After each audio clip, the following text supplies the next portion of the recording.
The Pittsburgh skyline provides the backdrop for tonight's USL Championship match between the Pittsburgh Riverhounds and the San Diego Loyal, presented by Allegheny Health Network, the official medical provider of the Pittsburgh Riverhounds. I'm Jack Edwards, delighted to be with FIU women's soccer assistant coach Eric Dobransky for ESPN+. It's a pair of teams in different veins of form. Let's take a look at the standings for Pittsburgh, second in the East. Great spot to be in. And as we enter the second half of the season, just 3 points become so important for both these sides. Bob Lilly discussed how some of these teams in the East, such as Birmingham, got off to such a hot start to begin the season and then dropped a couple games. So it's really important for his side to keep that 8-game unbeaten streak going and play in good form.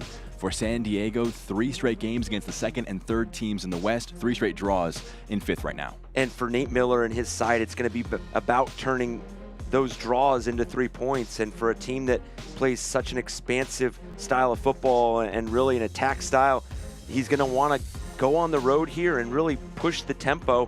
And for them, the West is all about picking up points, 30 points from El Paso. And for Pittsburgh Riverhounds, Luis Zamudio, first start last week and fit right in. 1 clean sheet, 6 total for Pittsburgh Riverhounds, but it's the way he does it in all phases, set pieces, the run of play, counterattack.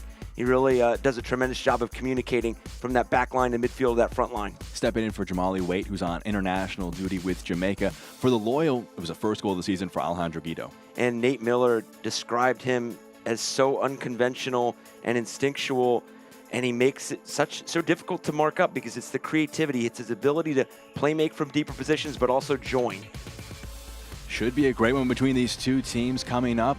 Pittsburgh haven't lost at home in 10 matches. San Diego head out east, the first of a 4-match road stint, trying to provide an upset. Lineups kick off from Steel City in a moment on ESPN+.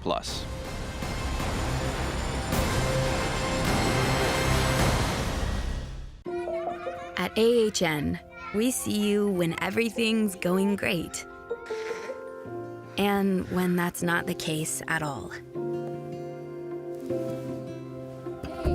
We see you needing expert care every single day, and excited for all that's to come.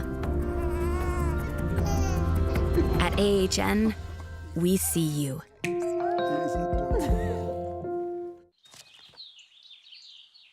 With the Game of Life scratch-off from the Pennsylvania Lottery, all roads lead to fun.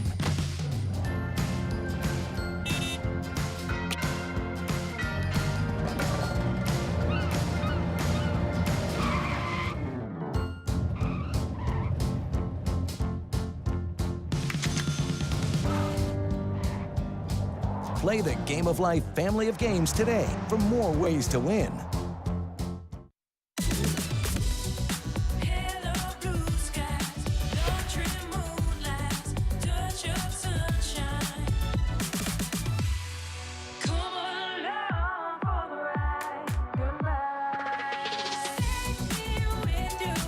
It's your journey. Own every mile in the Hyundai Tucson with America's best warranty. Lease a Tucson for $249 a month or get 0% APR for 36 months or $750 bonus cash. Hurry in. Okay, this is really happening. We're going to the Museum of Play. Do I start in the video game arcade, go to the aquarium, play superhero, or visit Sesame Street? What about the train? Legos, spaceships, giant puppets. We're not even out of the driveway and I'm already freaking out. Ah! With so much to do and see, everyone loves the Strong National Museum of Play in Rochester, New York. Tonight's USL Championship match is presented by Allegheny Health Network, the official medical provider of the Pittsburgh Riverhounds SC.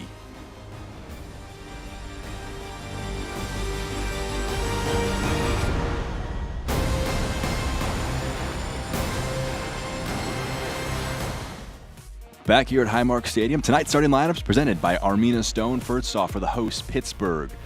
Change in the back, Arturo Ordonez returns to the 11. Yeah, and I think for Bob Lilly's side, it's going to be that back line and Luis Zamudio that really dictate the pace of this game. He talked about the importance of making that front line of San Diego defend tonight, and I think that it's going to be extremely important that that back line continues to communicate for those moments that they can go forward, but those moments that they've got to just keep possession and be on the ball. Obviously, Canardo Forbes always pulling the strings, so good on the ball, just creating a number of chances. So he's going to be very vital to their result tonight. On the San Diego side of things, 3 changes from their 2-2 draw at home against San Antonio. Up front, Adrian Perez coming in for Ronaldo Damus. And see what this front line does for San Diego. It's a new look front line, and it's a team that really prides themselves in the way they can create and offensively really press teams into tough situations. And I think Conway, Perez, Collier, and obviously Guido, we highlighted Corona, the playmaking ability of Corona. They're going to create chances now. It's about execution. Keys to the game brought to you by Premium Light Lager that embodies all things black and gold. I see light. First off, the hosts, execution in the attack. Well, Bob Lilly mentioned that 1 goal is probably not going to be enough tonight. And obviously for a team that is one of the best in the league defensively, he definitely understood that it was going to probably take 2 goals to get a result against San Diego tonight. And for San Diego, get off to a fast start. They're the ones traveling. It's a long distance. You just never know how your team's going to react in terms of the travel, the stay. So it's so important that first 5, 10, 15 minutes, you could play on the front foot. You could be really energetic and urgent when you hit the final third. And this is a Pittsburgh side that is 5-0-1 at home, and they're unbeaten this season when they score first. So for San Diego, it's going to be really important that they set the tone in a number of those initial exchanges. They're a very expansive side in the attacking sense, a lot of respect for both coaches to each other, but especially from the San Diego side of things, they'll be very aware that if they go down a goal, very tough to dig them out anywhere, let alone at home. Been a place they've been dominant at. Mentioned it, obviously, unbeaten in 10. You've said it here at home. Just absolutely exceptional all year long here at Highmark Stadium. Well, in the all-whites with the black shorts, it's Pittsburgh heading from right to left. And in the blue jerseys, from left to right, it is San Diego. I mean, there's just so many elements that make this matchup so fascinating. You see a lot of the teams at the top of their respective conferences find a lot of balance in both boxes, whether it's goals for or goals against. You have San Diego, 24 goals for, 21 against, but you have Pittsburgh, 20 goals for, 11 against. Showing me had that ball high up the pitch.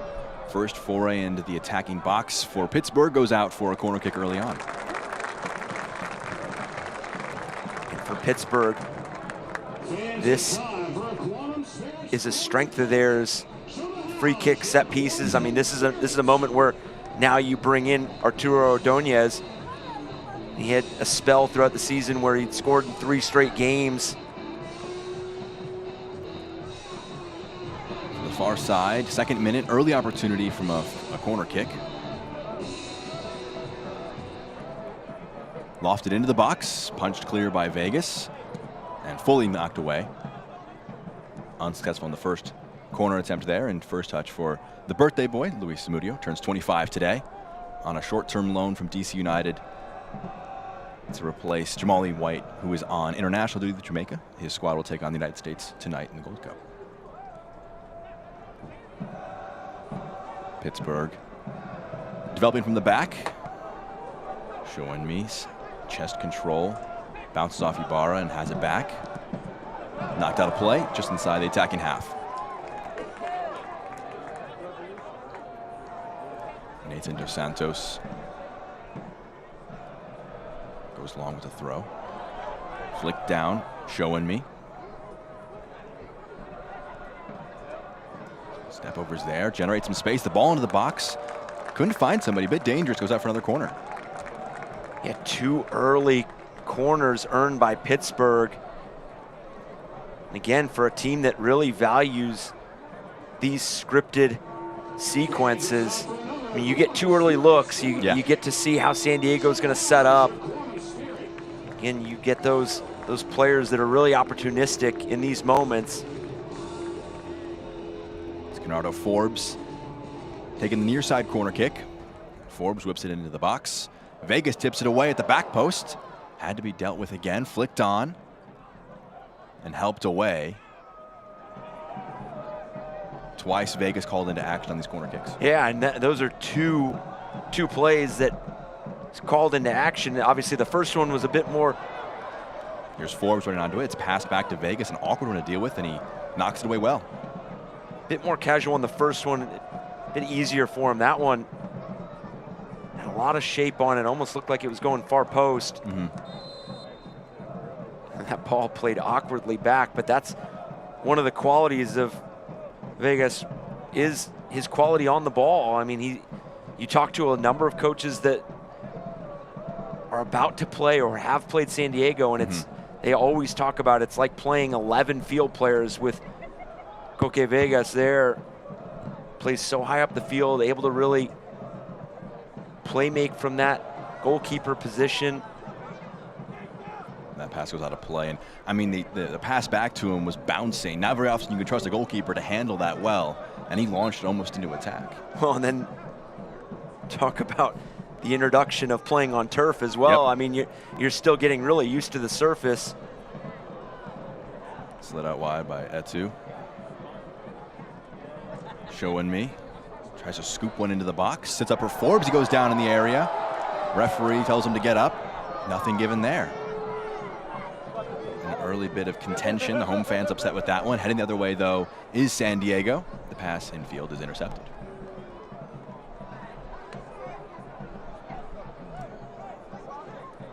We'll see the non-call on the penalty here in the box. Yeah, really just players challenging for the ball there. I mean, I think it's the right call for the referee to just let that play on.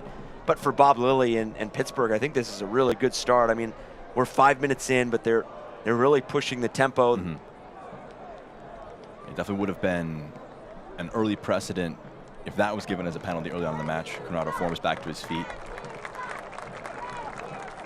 Definitely contact in the box, but it is a contact sport, Eric. There's a lot that can happen.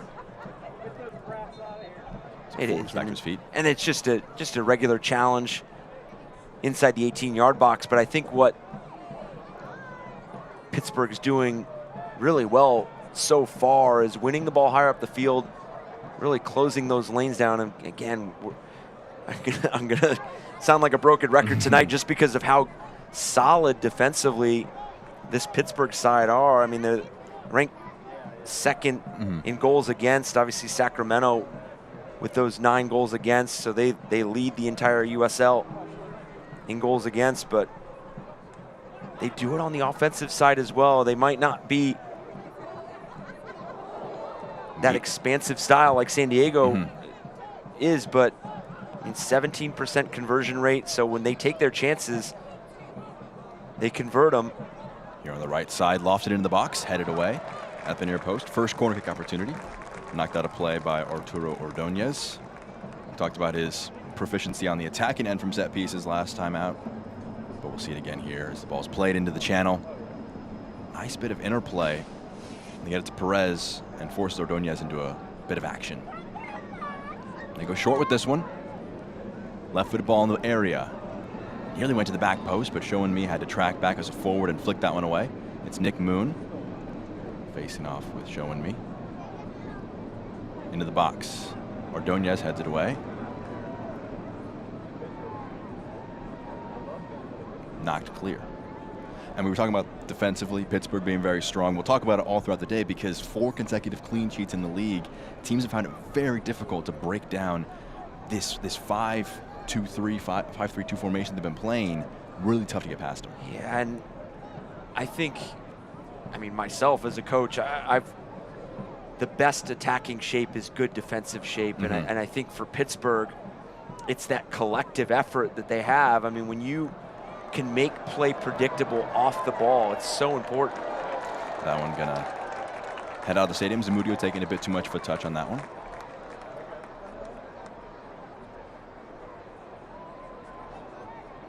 One back by Pittsburgh.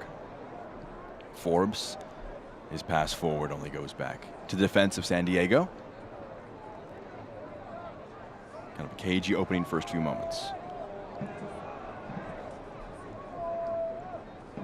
You see him again there, but he's on the bench 4 times for DC United in the MLS this year, but wasn't getting a ton of looks. Kind of a great opportunity for both sides. Few reps for him, and it helps bridge the gap in terms of talent, losing weight, who's an international level goalkeeper, going to be gone for a few matches with Jamaica at the Gold Cup. Yeah, and coming in in a really important time for Pittsburgh as well, because as Bob Lilly mentioned, there was a lot of teams in the East that got off to really solid starts that kind of faded a bit with results. And entering the second half of this regular season, he does not want that to happen to his side. I mean, and you mentioned the admiration for both these coaches and each of their structural styles. I think for Bob Lilly, he demands so much from his team defensively, and this is such an ambitious organization and club, and playing another ambitious side in San Diego and Nate Miller's side, so they know what they're up against. Here's Forbes moving it forward for Pittsburgh. Invites Etu out wide on the right side. Working against the defender in support. They'll keep it alive on the right flank. Goes out of play on the byline. Just took one touch too many and couldn't get that ball into play. Vegas will be able to get us back underway with the goal kick.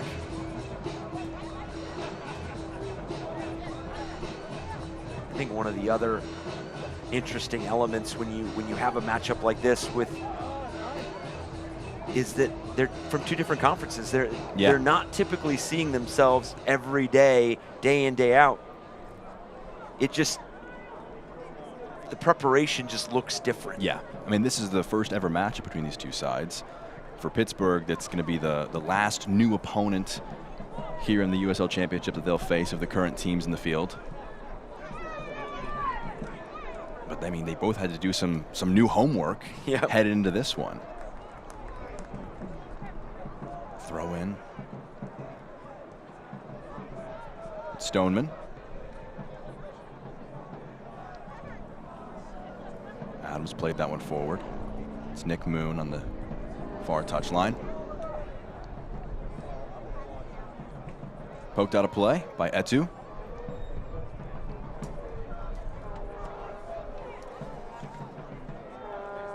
The USL on ESPN continues as the summer heats up. Memphis 901 FC and Aaron Malloy head to the Valley of the Sun to face Manuel Arteaga and Phoenix Rising FC. It's Phoenix Rising FC and Memphis 901 FC, Saturday, July 1st at 11 p.m. Eastern on ESPN2.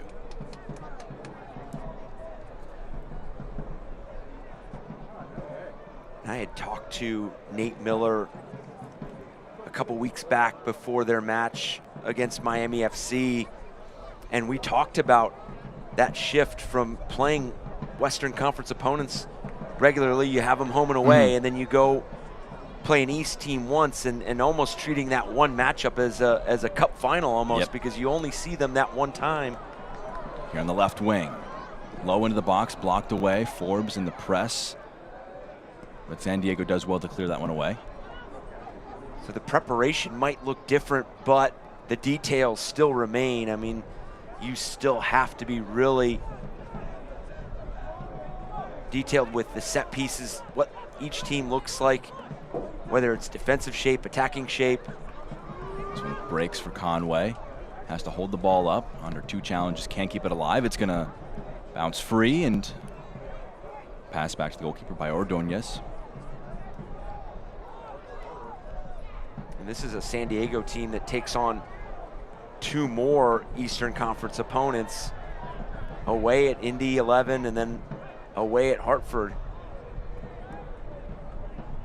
Yeah, they're planning to stay in Indy in the week between this game and next weekend's contest, rather than trying to make the trip all the way back out west. Trying to get used to things, take some time off as a group. This ball breaks. Foul will be blown though. A heavy challenge. Referee wants to have a quick discussion, and getting the first yellow card of the match will be Camden Riley.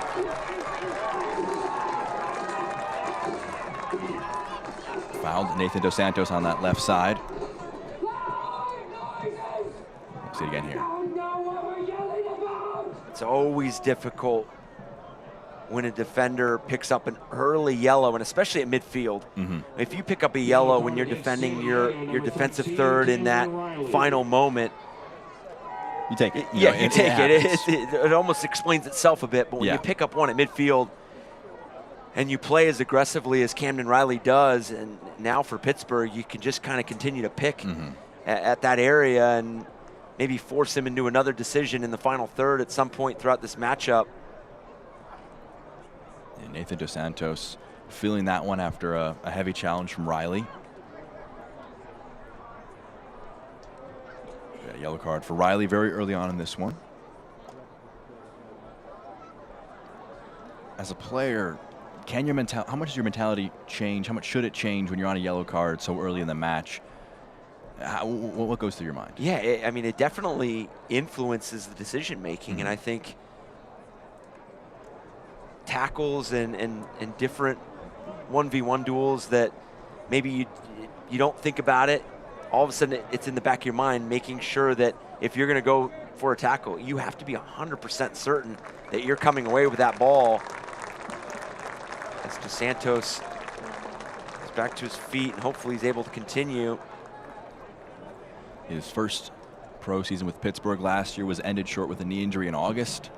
He has dealt with some injuries, but he's back moving around a little bit, slowly at first, but they'll hope that he can maintain his role in the match. He's made 14 starts on the year.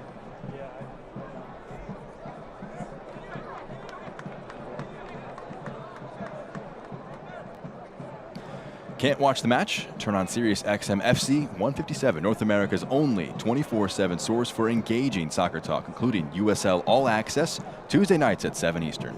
Plus, hear live matches from the USL, English Premier League, and more, all on Sirius XM 157 and the SXM app. Make some noise!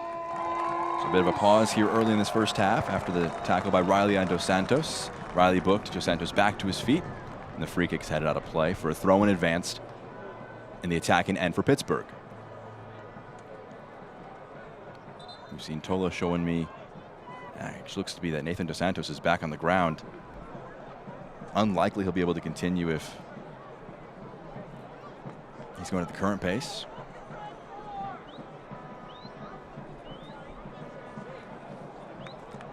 The challenge. You'll just see him here on the bottom of the screen. Such an instrumental player back there defensively. You can see him hobbling there. It does look like they're going to have to make a change. Yeah, Dos Santos already on the bench, getting his foot looked at. So currently down to 10 men. Showing me. Loses out. Ball's cleared away by Riley. It'll be Langston Blackstock, the player getting ready to come into the match. Very early substitution being made.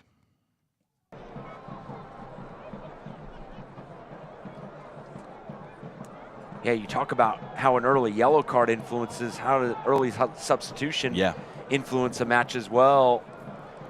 But this is a team for Pittsburgh, again, that unfortunately has seen a number of injuries and has really had to navigate that. And on top of that, has had to navigate a congested schedule because they made that deep run into US Open Cup into the round of 16. So this is a team that can really showcase their depth. Forbes, clever bit of body feint to get that one into showing me. He dinks it away from his opponent. But we can talk about more as he passes that one out of play. Then we get it back to 11v11 for Blackstock to come into the match here. Likely just a like-for-like change here in that left-hand side. But I mean, we haven't talked about him yet, and it's hard not to at this point in the match already. But Albert Dikwa, 9 goals in the league, joint leading scorer out of all players, been missing since June 6th. Broken collarbone. He's back in non-contact training, but still a few weeks out from returning. Just a massive, massive loss. Yeah, and a special player, not only offensively, but for what he does defensively, as we see Nathan Dos Santos really struggling with the injury. Obviously a really tough tackle by Camden Riley. And again, for Dos Santos, out of this match now, but you just have to be hopeful that it's not a long-term injury as well. And Alejandro Guido looks moving a little slow himself as well. We'll see if both teams will be called into early substitutions, but that would be a hard one. He scored his first goal of the year, talked about how he was finally able to get that one across the line. He had 5 last year. Took him a few this year to get into it. But he's on the near side. He's coming back in, so he looks to be good to get back. And a player that is still progressing from injuries early on in the season. I mean, Nate Miller compared him to a Porsche that it was fine-tuning, and he was just getting there to that point.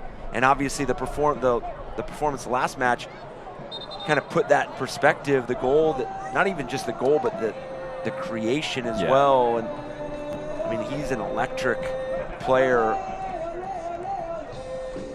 Blackstock, we saw him get his first touch in that left wing back spot. Match struggling to get much of a rhythm going early on with some fouls, some injuries. That's kind of made the first 18 have maybe half that in terms of actual, ball on pitch.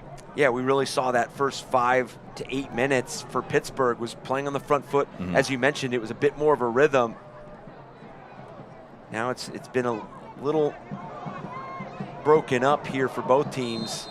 Nice turn by Conway, and he's brought down. Referee had thought about playing an advantage, but in the end, we'll bring it back. The Riverhounds would like to wish a happy birthday to Eli and Holden. See again the foul from DeShields.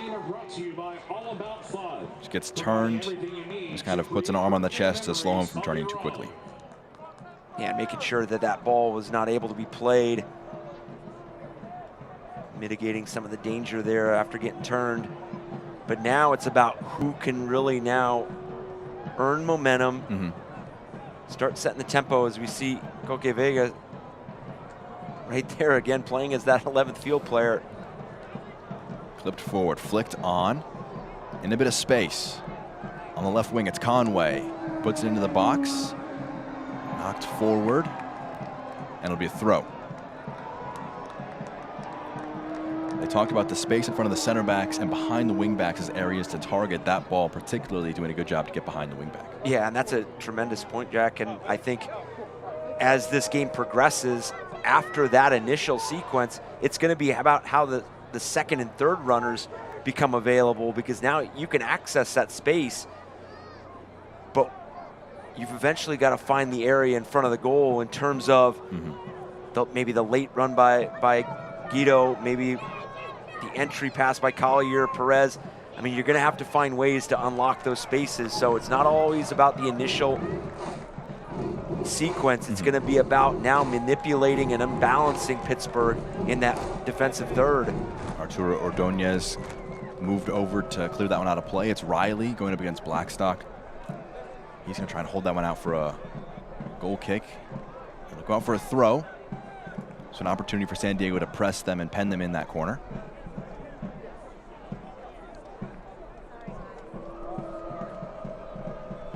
Blackstock, showing me's header, goes central. Guido wins it. Riley flicks it in. Perez. Bit of contact and a free kick in a very dangerous position. Corona is making the case for maybe a yellow card to be bumped up for that one. We'll see it again here as it's Blackstock against Perez. Just cuts it across. Nice fake by Perez to get the space, and Blackstock brings him down. Yeah, and San Diego and Nate Miller are going to be pleased with the way they've weathered that first 5 to 8 minutes. They've really grown into this match. Obviously, we talked about that there's a little stop and go here with the fouls, the yellow card, the injuries. Looks to be Guido. A right-footed option. Perez on the edge of the area if they want to play it short. It's an interesting spot to take a free kick from, almost a shorter corner kick. A bit closer to the box.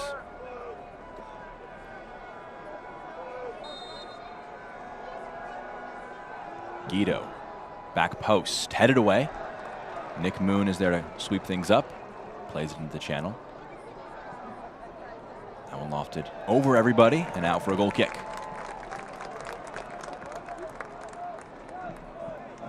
So neither team starting up to there able to get a shot off as of yet. Yeah, we talked about San Diego, first of 4 away games, and we talked about the contrast of, and I don't maybe not use the word contrast, but obviously 2 teams that value. San Diego really wants to play expansive football.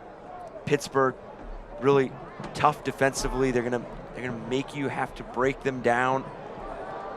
But they both acknowledge that they're facing a really tough stretch. Obviously, San Diego, the first of 4 away games, but Pittsburgh have lose City twice in a 3-game stretch, and then Sacramento Republic sandwiched in there as well. I mean, this is going to be really influential stretch for both these teams. And I mentioned how ambitious both these organizations and these coaches are. San Diego 5th in the West currently, Pittsburgh 2nd in the East. That one takes a big bounce over Riley's head. Nice control by Griffin. Holds play up a bit slowly. Plays it out to Forbes. He's got Blackstock as an option. Cuts it onto the right foot and slides it back. Moving infield and holds off the challenge of 2 defenders. Crossfield ball. Forbes leaves it for Blackstock. He'll get it back.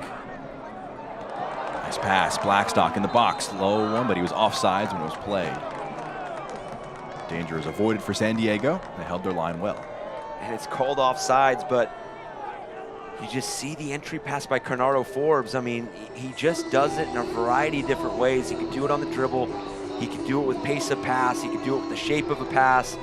I mean, just the vision and the way he sees the field. I mean, he just makes you on high alert as a defender. He's got 49 assists for Pittsburgh, one away from a half century. Most assists all time in the USL Championship with 60. He's 3rd in Pittsburgh appearances all time. That one over the head of Riley. They concede possession there. You know, you allow your goalkeeper to pass the ball out, and like any player, they won't make every single pass. Yeah, at some point, it sometimes becomes just kind of cutting your losses a bit and just knowing that being dispossessed at midfield for a throw-in. Cross into the box over everybody's head. It's perfectly fine as well, and gives your chance. It gives your team a chance to win the ball on that restart. But go back to Carnardo Forbes.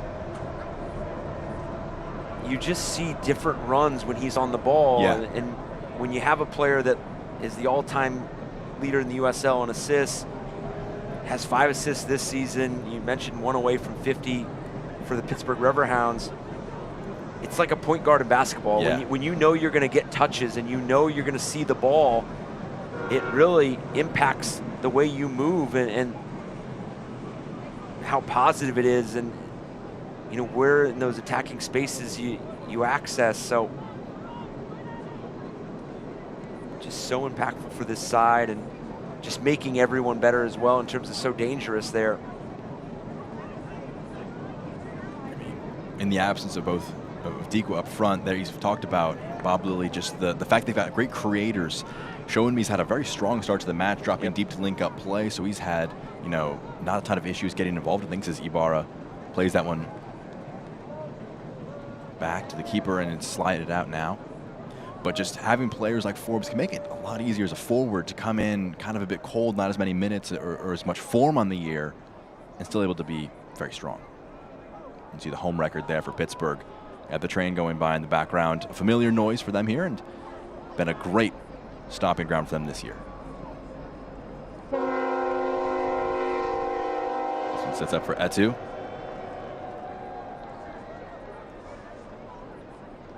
Biasi plays it in field.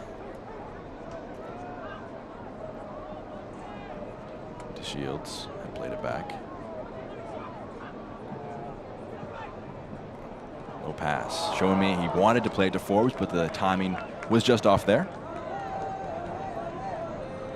It'll be a throw in for San Diego, deep inside their own half. You see Bob Lilly there, 6th season with Pittsburgh.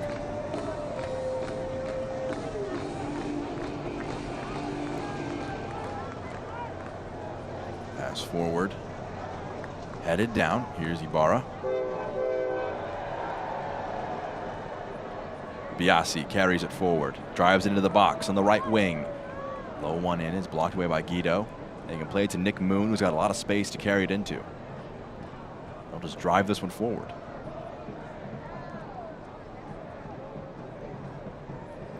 Moon flicks it. Might want it on the return. Slide tackle knocks it out of play. Griffin knocking that one out of play.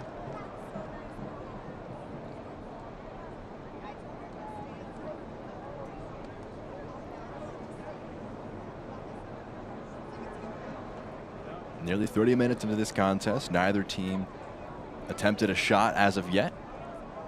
Definitely been feeling each other out. The game beginning to get a bit more of a sense of rhythm after a bit of a stop and start open. Vegas playing the ball nearly at the center circle as a goalkeeper. Riley slides it back to Stoneman.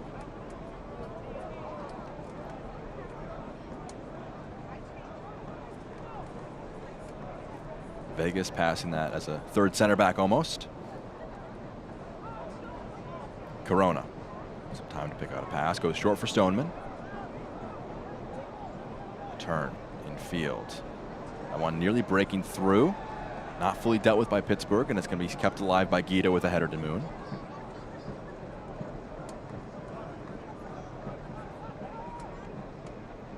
Guido. Goes back to Stoneman. Showing me in the press. It's played to Riley. Intercepted by Griffin. Goes out of play though. San Diego pressing back after losing it and earn themselves a throw. Riley. Possession currently swinging 60% in favor of the hosts right now. Pittsburgh allowing them a lot of time on the ball. And for Pittsburgh, it's going to be about the decision making on when they go press and where they go press. San Diego's so good on the ball that they can't get stuck in their own half the entire match.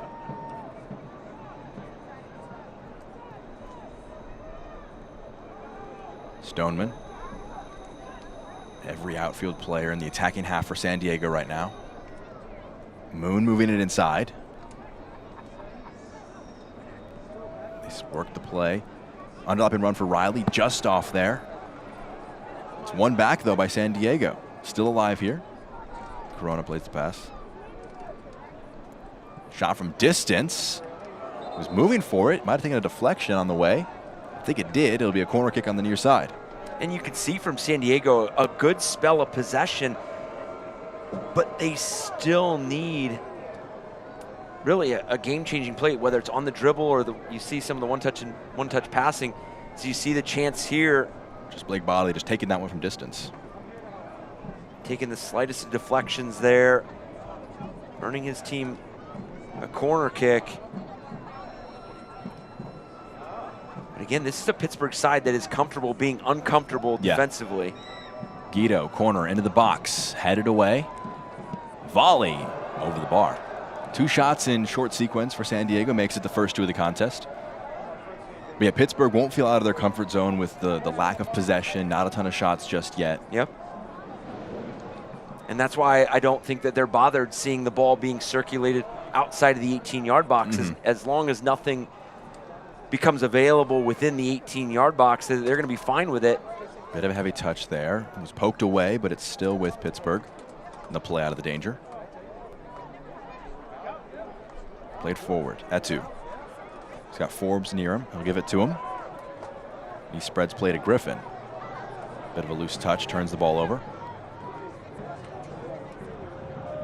Now Riley. It's blocked out of play. It'll be a throw for San Diego. But where they're allowing them to have the ball for Pittsburgh, they won't feel too much danger with how San Diego's progressed it. Absolutely. And as this game continues to progress for San Diego and Nate Miller, they're a team that don't get overly frustrated when they don't create the opportunities that they think they should be. They're going to be patient. They're going to continue to ask different questions in midfield along the Pittsburgh back line. So I think this is going to be a very intriguing for the rest of the first half, just because of Bob Lilly and his side have seen a lot of good offensive teams, but Nate Miller's side is really committed to the way they like to pick through some passes, and then you have Guido on the ball in the final third. I think that's one thing that we have not seen is Guido on the ball faced up, going at a defender. You've seen him back to goal a bit. Nice throw taken quickly, but Conway's pass is too heavy.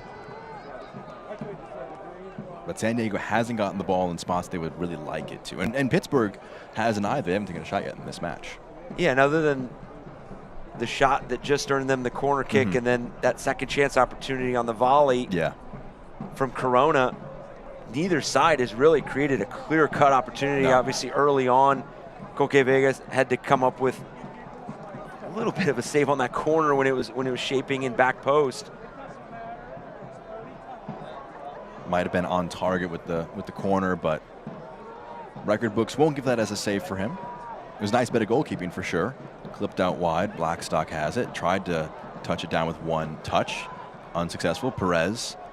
3 white jerseys around him. It's knocked off. Ibarra can play it to Forbes. Etu. He's got an option on the overlap. He'll give it to him. It's Biasi. One option in the box. Underlapping run. Knocked out of play.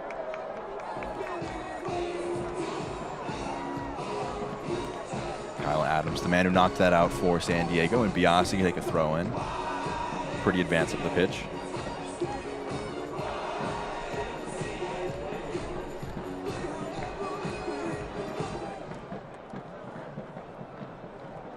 Into the area. Riley holding off his opponent to allow Vegas to come off his line to catch it. And roll it out to Adams.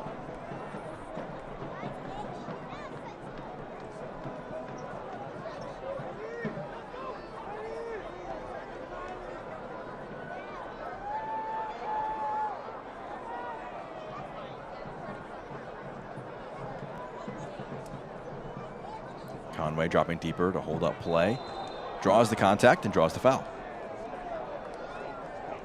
It was a bit of a shape tweak for San Diego from last match to this one. A front 2, now a front 3. Conway had a strike partner last time. Now he's kind of playing a bit more as a deep line forward, trying to support 2 guys alongside him. Yeah, and for Nate Miller and his side, it's a change that suits them, and it's less about what it does to Pittsburgh, because this is a team, again, offensively that, you know, feels comfortable in different shapes and attacking different variety. So obviously Nate Miller and his team feel really good about. One high up the pitch, San Diego plays it to Conway, keeps it alive in the box but knocked away. Just a lot of white jerseys around that swarm onto the ball. Here's Forbes the other direction. Yeah, they feel really good about the chances that they can create in this formation and with this front line. Really good switch there. Yep. Forbes picked out Blackstock. He'll keep it alive. Plays it to Ibarra. Pass invited a bit of danger. Nice one-touch pass by Forbes. Other players might take 2 there. He takes 1. Biasi clips 1. Blackstock chests it down. Puts it into the area. Headed away. We'll see where that one lands in terms of retrospect to the corner flag. It's on the right side of it, so it'll be a throw. And you can see Guido signaling for a substitute. Yeah. And it was really well done tracking back by Guido, but unfortunately it seems like put a lot into that one. You see he tracks back to flick that one away. Vital header, because that one was going to a white jersey. Oh, absolutely. And right after the play, unfortunately signaling, he's pointing at his hamstring. Yeah. And that's really unfortunate for San Diego and Guido. Yeah, he's sitting down just outside the edge of the 18-yard box. He was a bit slow to get up around the 15th minute. We wondered would he keep going, and he was able to move forward there, but you can see him rubbing that right hamstring. And, you know, Eric, just with hamstring injuries, how tough are those to manage? And when do you know, in terms of almost comparing them to other muscles, when you feel a little bit maybe in a calf, or I don't know many other muscles, but hamstrings are a dangerous injury. Yeah, no, you're absolutely right, Jack. And I think the danger of it is how long-term it could become. Because, like, for Guido, is if he's feeling it now, is it early on enough that, hey, I know to pull myself off, ask for a sub, and it saves me a week, 2 weeks, and I can return a lot quicker. And we talk about that intervention there where he had to come back and track back for that header, but it's so difficult because it can really be an injury that just continues to nag him and become something that just stays there where it bothers him throughout the rest of the season, and that would be really frustrating for Nate Miller and his side, and obviously Alejandro Guido. He's been subbed off for Colin Martin. Martin started last match in the midfield. They tweaked things around a little bit. Joe Corona came in for him, but he returns now in the injury absence. And Guido, we talked about him in the open. He got his first goal of the year last time out. Was probably feeling pretty good entering today, and just unfortunate in the open. Yeah, and for both teams now we've seen early exits. Yep. From players from each side, and obviously as we approach halftime, you know, both these coaches will make those adjustments, but you know, you always want to have those substitutes ready to go, and maybe after the halftime or into that 60-minute mark, you'd never want to have to make those substitutions based on injury. Pair of headers in the middle of the park. It's just being knocked up high. The ball finally returns to the ground. Showing me puts a foot in, and he draws a foul.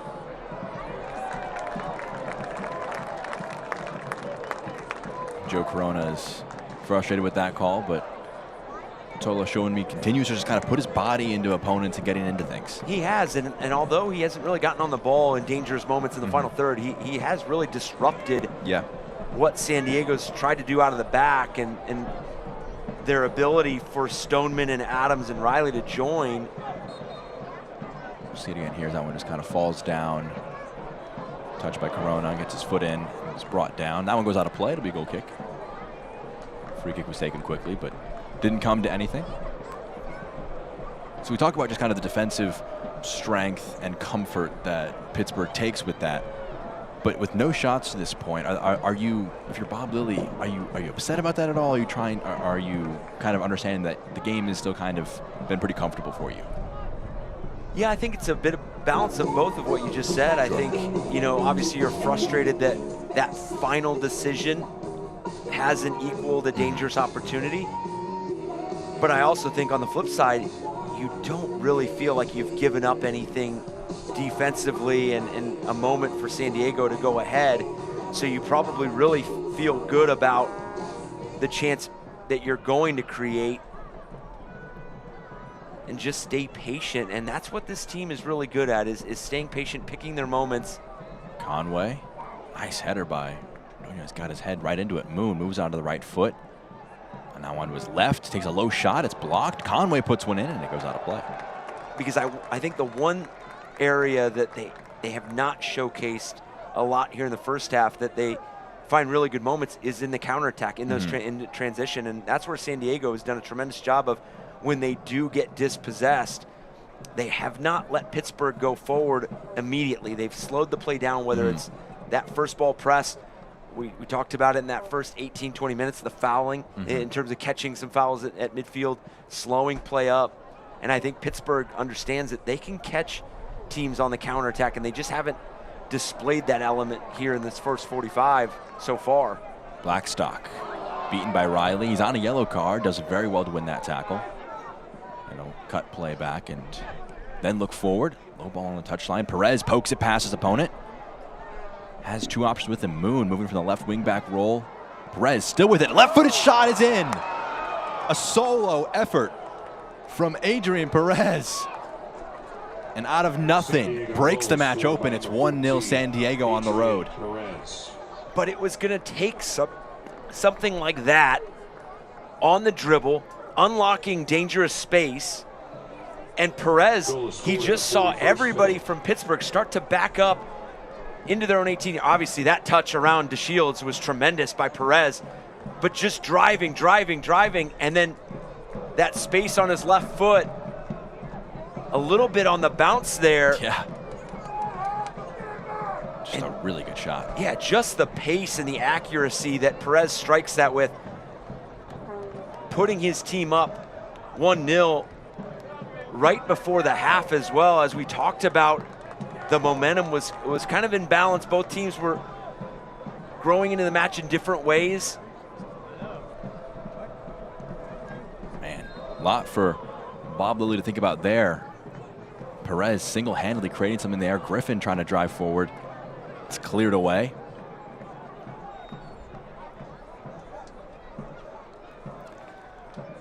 Mike's Beer Bar isn't only the home to the famous steak on a stone, but it's also the official watch party location of your Pittsburgh Riverhounds. Meet me at Mike's. For the first time in a Riverhounds uniform, Zamudio is beaten. For the first time in 4 matches in the league, they're beaten. And it was quite a special effort from Perez. And this is only the 5th match that they've conceded first. Yeah. Forbes switches play incredibly well. Blackstock invited in here into the box. 1-on-1 with Riley. Gets him out of the ground. Low pass in. Nice save by Vegas. Knocks it out. And again, how quickly Kenardo Forbes can flip the field. Yep. You talked about it earlier. Some players need 2 touches. He needed 1 in about the middle of the first half, and how quickly he can restart. Yeah, want to get it in quickly. It's Blackstock with him. Left-footed one in. It's blocked up. And the goal scorer, Perez, clears into the stands. Less than a minute until we get into stoppage time. Should have probably a few minutes considering the injuries we've had throughout the first half. Yeah, and I wouldn't be surprised if Pittsburgh really pushes the tempo here and tries to find the equalizer here before the half. Foul committed by Biasi on Moon. Yeah, I was going to ask, in these next, we'll see the exact number of stoppage time minutes we'll get. How aggressive are you being if you're Pittsburgh, knowing that they do have some, we saw Perez with the pace and the ability on the counter. How aggressive do you be in these next few moments? Yeah, I think they play with a bit of urgency there, because I think they're going to be upset with conceding there when they've played really good collective defense and just one special moment from Perez. So they're going to be really disappointed to be down 1-0, and they're going to see this as some time as we see the 6 minutes added. We had the 2 injuries. We had obviously Guido coming off, Dos Santos, the yellow card. Bit of a awkward one. Vegas clears it. But I think they're absolutely going to push the tempo. Conway collects the loose ball. 1-2, back to Conway. Left-footed strike, it's blocked. Out for a throw. You can kind of almost sense a bit of confidence from San Diego after that goal. Obviously feel a lot better when you're up a goal after the first 45. But we still have about 5 more minutes in this first half. Yeah, and this is going to sound really obvious, but goals change games. Yeah. And for San Diego, as you mentioned, you're going to feel that confidence because you know now Pittsburgh has to open up. They have to come after you. They need to find an equalizer. And so for a team that really enjoys playing on the front foot, like San Diego, and playing expansive as we've talked about, they're gonna find success in different areas now. And this is going to be an interesting spot for Pittsburgh because as we just talked about, they're going to have to chase a goal now. Bob Lilly talked about having to score not just 1 goal, but it's probably going to take multiple goals to win this match. And that's true now. You have to find 2 if you want to pick up 3 points. Headed down by Show and Me, but couldn't pick out Forbes. Presses Riley. Pass is intercepted by DeShields. He plays it to Griffin. He had Blackstock as an option. Turned away from him.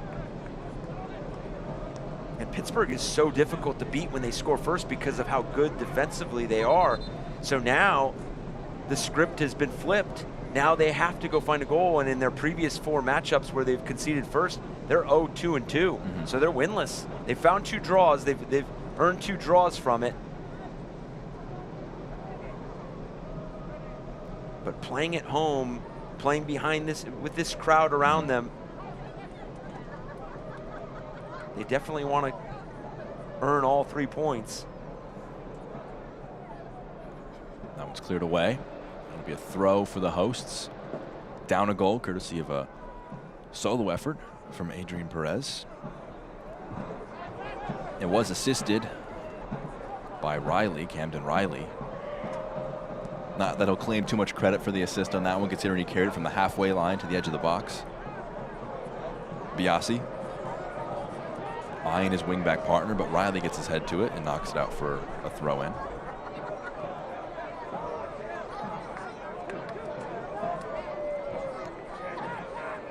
Going back to goals, changing games, the next goal is really gonna determine Forbes, who's eyeing a shot.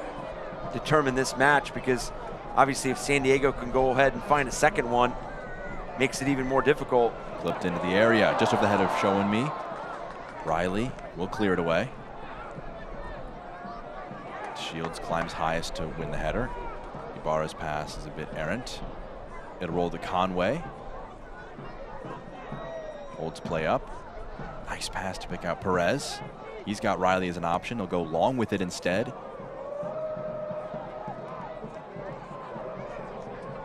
Etu does well, plays it to Forbes. Referee plays advantage.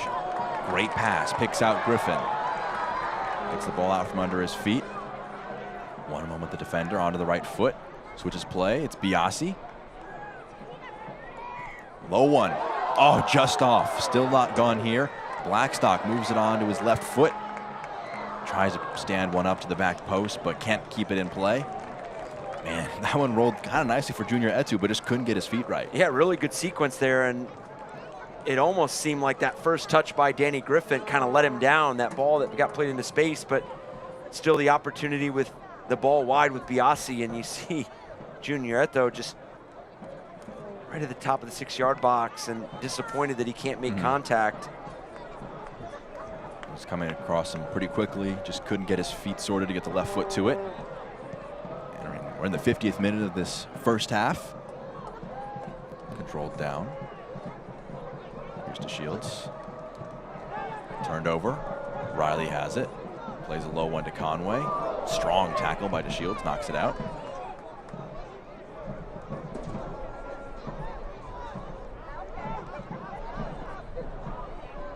Stoneman back to his keeper Vegas.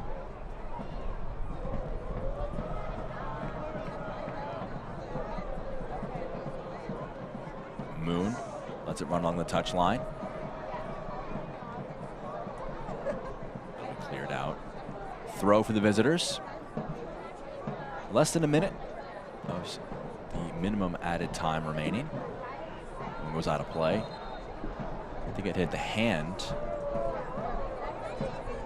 Indeed hit the hand. Elliot Collier.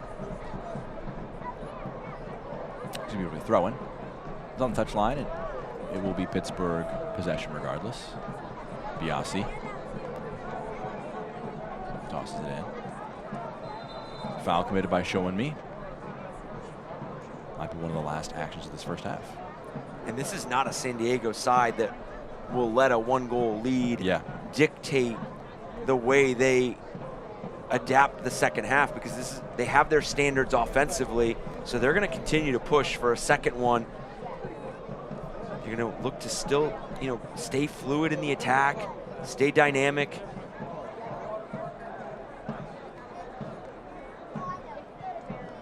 Lofted forward. Going to be allowed to roll back to the keeper, and that will be it for our first 45 minutes of action. That was an interesting one through the first 40 and then blown wide open by a Perez goal. It has. It took a special moment by Perez. That touch at midfield and then the drive right in front of the goal. And then that electric left-footed finish. But for Pittsburgh as well, just unable to create any clear-cut chance in that first 45. And they're going to want to really work on those entry passes and some of the spacing there in the final third. But really good first half for San Diego. They weathered a storm. They navigated some of that early tempo by Pittsburgh and then found that first goal.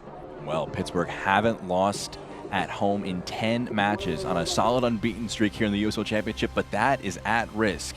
Adrian Perez's goal separates the teams at halftime. Some halftime content to come, but at the break, it's San Diego 1, Pittsburgh 0. Back in a moment on ESPN+.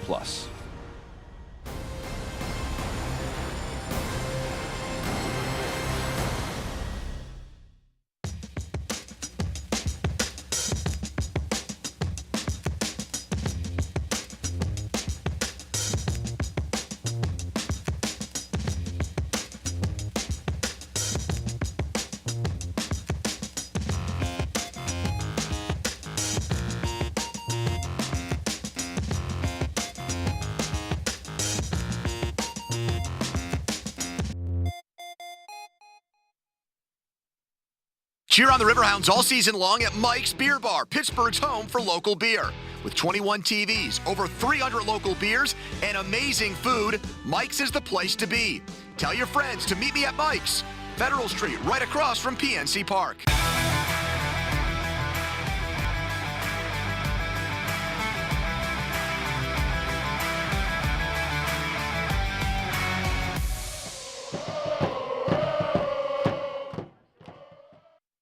Pittsburgh, stop breathing dirty air and contaminants trapped in your home's air ducts and dryer vents. Call Sears Air Duct and Carpet Cleaning or go to SearsClean.com. Our professionals will clean and disinfect your home's air ducts with powerful high-pressure vacuum equipment that cleans the air your family breathes. We love our pets, but their hair and dander get trapped in your air ducts and their odors in your carpets and on upholstery. Sears can clean it away. Call Sears Air Duct and Carpet Cleaning for a healthier home. Go to SearsClean.com.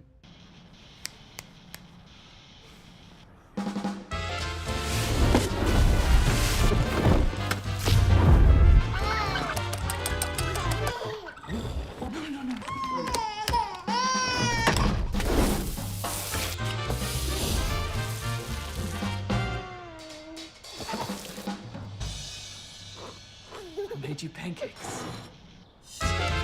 Make dadding crust easy. And we are back here at Highmark Stadium. San Diego Loyal finding a late first half goal by Perez, putting his side up 1-0 against a tough Pittsburgh Riverhounds side. Both of these teams facing a tough 4-game stretch with Pittsburgh. Many of them coming at home. They have Lou City at home, Sacramento Republic, and then away at Lou City, and then Detroit City FC, and then the Charleston Battery again. They had a really good 2-0 win at home against Charleston Battery, and Charleston Battery currently atop the Eastern Conference. On the other side of things, for San Diego, you know, on the beginning of a 4-match road stint, some interesting ones against Indy and Hartford on the East Coast next. Yeah, and both these coaches described this 4-game stretch as almost, I don't want to say defining and shaping the second half of their season, but it's a really difficult stretch. And then for San Diego, away at Indy 11, at Hartford Athletic, obviously Hartford Athletic sitting at the bottom of the Eastern Conference, Colorado Springs Switchbacks, back-to-back away and then at home, so it's always difficult to get 2 results against the same side. But for San Diego, it's about starting to flip a lot of those draws into 3 points. You look at the Western Conference, the team sitting in the 8th and final playoff spot is Phoenix Rising with 21 points. In the East, that 8th spot is with 16 points. So in the West, teams are picking up points in bunches. So for San Diego, it's really important. They've gotten just 9 points from 7 road matches this year, but they're poised to get a big 3 if they can get it done here today. Some more halftime action to come in a moment. Still at halftime, San Diego 1, Pittsburgh 0.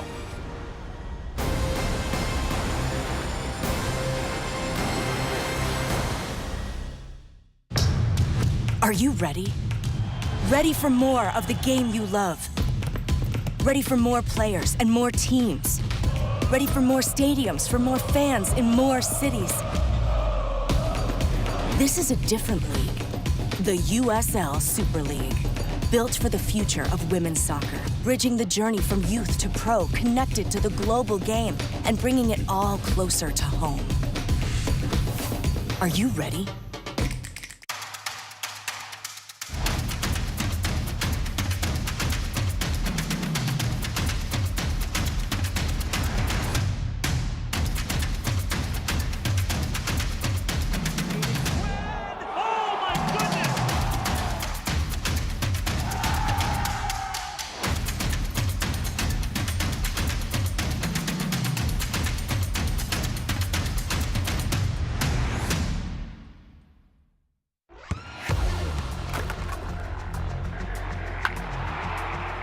We all have goals. But let's be honest, most of us aren't going to be professional athletes. But if your goal is to finish your degree, we can help. Come to a university that puts your goals first. Bellevue University, your partner in finishing goals.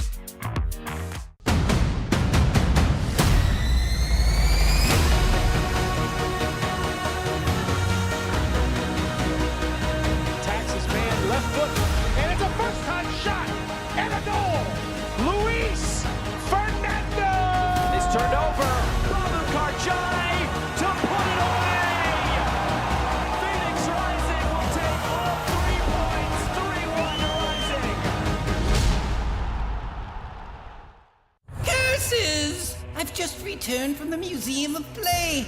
The fairy tale forest, Berenstein Bear Treehouse, superhero universe, it must all be mine. Did you know they have a whole room full of pinball machines? Did you? And that video game arcade? So cool! Oh, I'll be back, Museum of Play. With so much to do and see, everyone loves the strong National Museum of Play in Rochester, New York. Welcome back to halftime, brought to you by Highmark Health. Currently at the break, San Diego up 1-0 over Pittsburgh across the USL. A lot of great action here this evening between these two sides. Been a very interesting first 45 minutes here in Pittsburgh, to say the least. We can dig into some news and notes from around the league.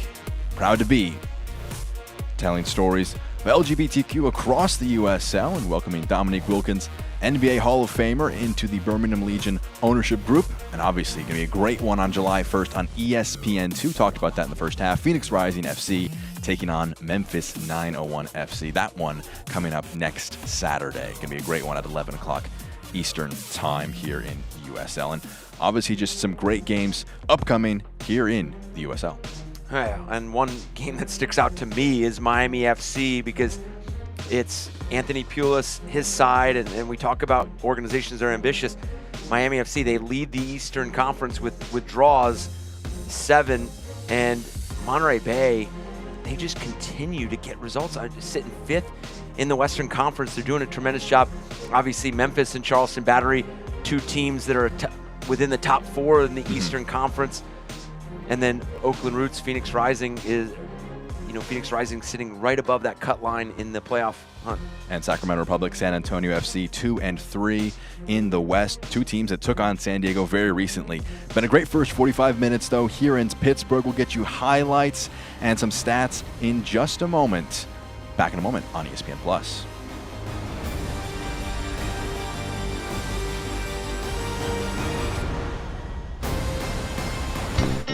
Ain't no better feeling than a cold one in my hand.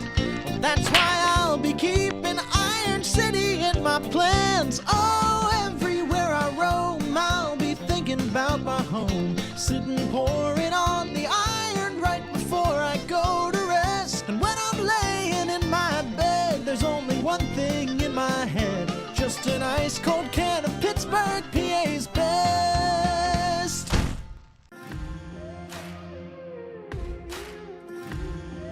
It's Dollar Beer Night at Highmark Stadium in Station Square. Enjoy $1 beer from 6 to 7 p.m., then catch a pro soccer match as the Pittsburgh Riverhounds take on Louisville City. Tickets start just $18. Get yours today at riverhounds.com. That's riverhounds.com.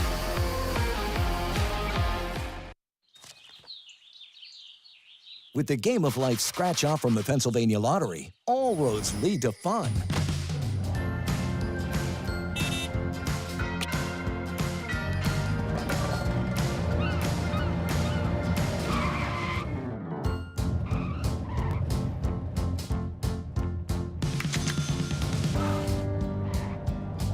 Play the Game of Life family of games today for more ways to win. For helping you build that epic memory. For tempting you to dig into that delicious discovery. For encouraging you to find something new at every turn. You're welcome. And you're welcome to come see all that Maryland has to offer. This is Governor Wes Moore, inviting you to shake up how you vacation. Listen, just go to visitmaryland.org and plan your trip. It's halftime, brought to you by Highmark Health. Pittsburgh down 1-0 at halftime to San Diego, looking to pick up a vital 3 points on the road. Several games, though, in action here across the USL. You see them on your screen, some great Wednesday games and some results back there. At halftime, though, Hartford and Indy knotted things up at 0, and Loudoun and Tampa Bay also 1-1 ties there.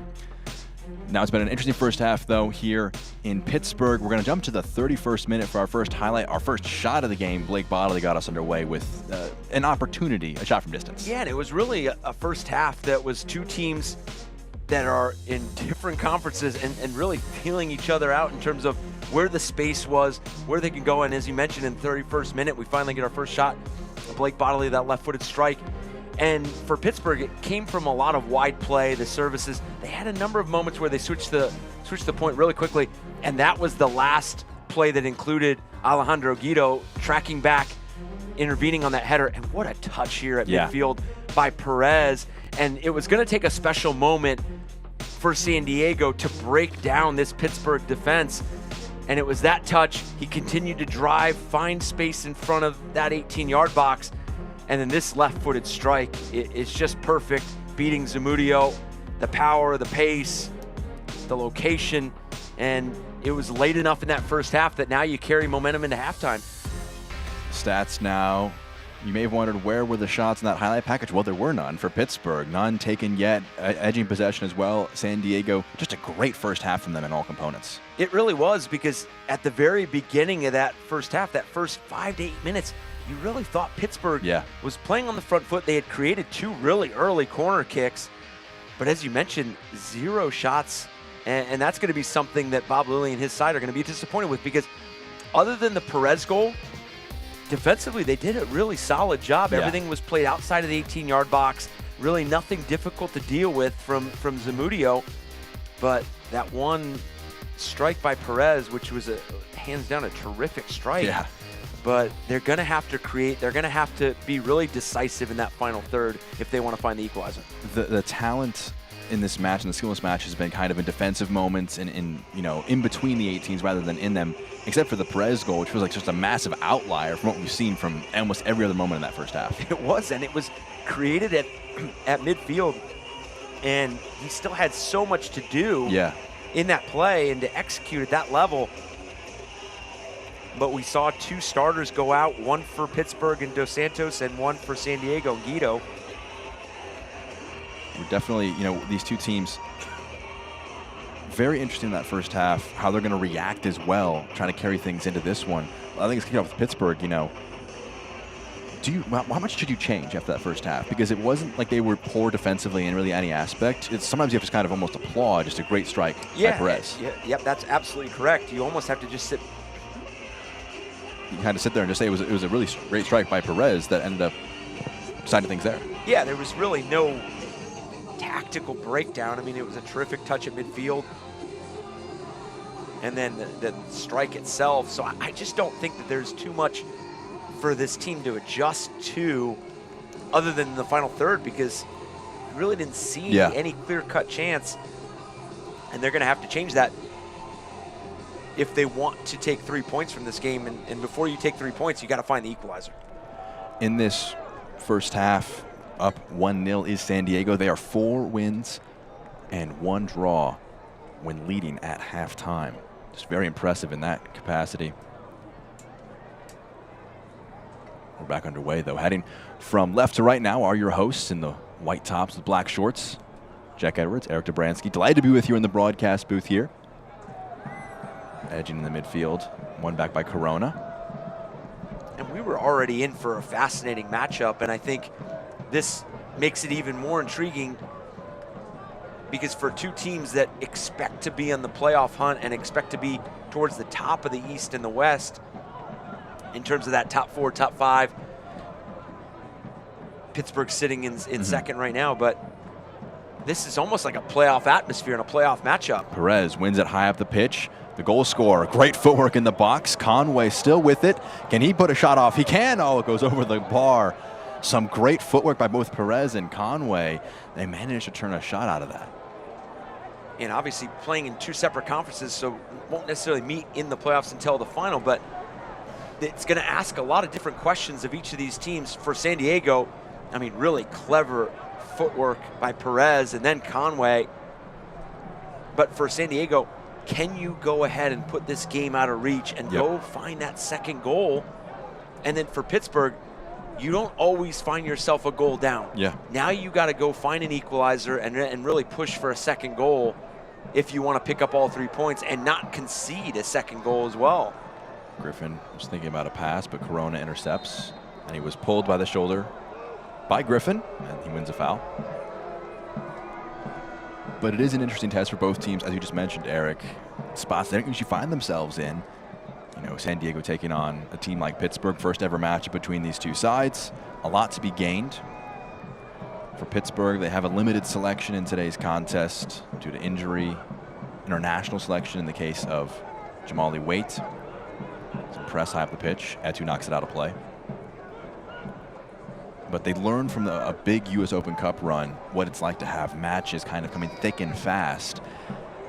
And Bob Bladley just kind of mentioning that the players that played due to that run, now that they're being forced into the 11 due to necessity rather than just kind of rotation that came naturally, they got some confidence in minutes under them. Yeah, and you know, obviously the U.S. Open Cup being such a special tournament. Yeah. And for Pittsburgh making that run into the round of 16, obviously disappointing end to the run. But as you mentioned, it asks so much of teams, their depth. How do you manage and navigate a midweek matchup, whether it's a Tuesday or Wednesday Open Cup game and then a Saturday league game? And you had to, the squad rotation, you had to ask different things of different players, whether it was positionally, whether it was minutes. And as you mentioned, it prepares you for parts of the season like this where unfortunately you're dealing with some injuries.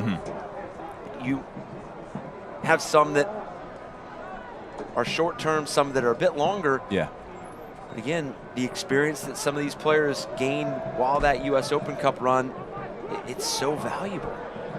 They took on 3 MLS sides, wins against New England Revolution and Columbus Crew before losing to FC Cincinnati. Switch of play, balancing an awkward one. Will the keeper come off his line? He does that, takes a big collision. Referee will talk to Etu after he ran into Vegas. Looks like the cards will stay in his pocket. Corona again making the case for maybe why that shouldn't be the case. And I was waiting for Joe Corona, and as comes up to ask the referee about the for you, Eric. Yellow.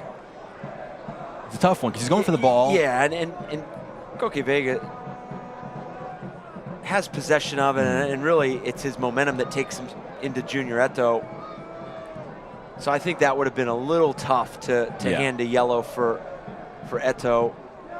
But obviously always looking to protect your goalkeeper. And the referee still talking to Eto. So I believe he is out of the woods now. He has fully escaped a yellow card for that one. But probably very much so a last warning situation for him. Absolutely. There is Koke Vega. He's not been tested with a shot yet today, but been very involved in the distribution and passing. I mean, you can see his position that he's taking. He's not even guarding his goal right now. I was just about to mention that's how much he influences his team on the ball and in possession. Corona flicks that one, and it's knocked into the middle of the park. Flicked on. Conway flicks it on as well. Rolls back. And we didn't say much. Alal Osumanu in that first half didn't command much of the ball in the first 45. Kept in play. Showing he can't flick it onto a teammate, and Vega will be able to play it with his feet. We've talked about it frequently, you know, just his ball playing and ability to pass with his feet. Is it possible in this day and age to, as a goalkeeper, if you're developing, to not be able to play the ball with your feet? Not very common anymore. Yeah. I mean, you have to be comfortable with the ball at your feet. You have to have the quality to unlock different areas. Forbes, great pass. Picks out Etu in the box. Really, really good slide tackle, though. Looked to be Nick Moon, who committed himself to the ground. It was actually Blake Bodley, rather. And I do think if Pittsburgh's going to find an equalizer here early on in the second half, it's going to be with Kenardo Forbes on the ball and being the playmaker. Forbes trying to play it up. He's claiming for a handball, looking to the referee. Nothing will be given. Falls to Ibarra. Plays it centrally. The flick down by Griffin doesn't pick out a teammate. And then a foul in the back relieves all pressure for San Diego. Yeah, clever idea there. Just they were on 2 different pages. Yeah. Feels like the story of the game so far for Pittsburgh is, especially Forbes, has been by far the liveliest figure with his ability to pass all across the pitch. Moon playing quite advanced. Holds off his opponent. Nutmegs one. Draws the contact and a foul in a very advanced position. He had Biasi as well as Osumanu right next to him, and he was able to nutmeg one and couldn't get past the other one, but he was brought down illegally according to the referee. We'll see it again here. Just puts it, maybe not, nutmeg may have been a bit quick with that, but a nice move nonetheless. And this is why I bring up that playoff atmosphere just a few moments ago was this is going to be some of the challenging times that both these sides can kind of learn from in terms of San Diego. You're up a goal, you earn a free kick here, and then for Pittsburgh, you've seen a couple of moments here in the last couple minutes where they're showcasing a bit of frustration, whether it's calling for handball, whether it's calling for foul, and then obviously the earning of a set piece for San Diego, but having to stay switched on here, having to defend this free kick and this restart is really important for Pittsburgh. So learning from these moments is going to be really valuable. Blake Bodley, left-footed option. He won't take it. It'll be Corona, whips into the box, and strong claim by Zamudio. Won't go quick with it. He'll hold the ball in his hands, but the lone goalkeeper does well to collect that one.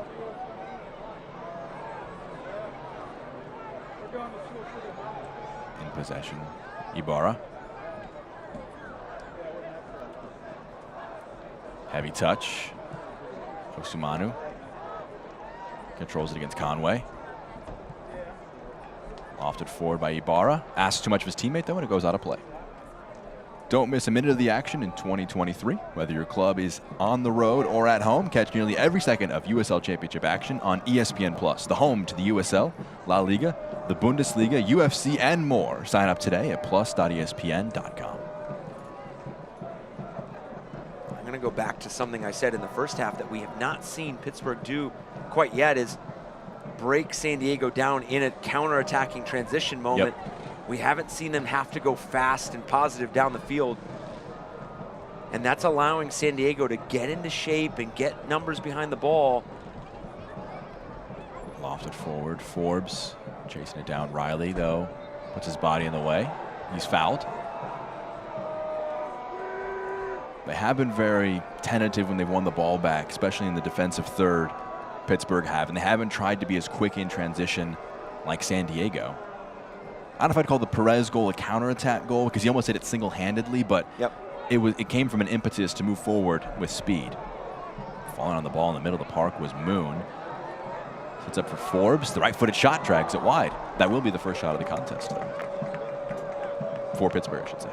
Yeah, and I think that's where Pittsburgh can get more out of Shoenmi is whether it's the hold-up play or stretching that San Diego back line.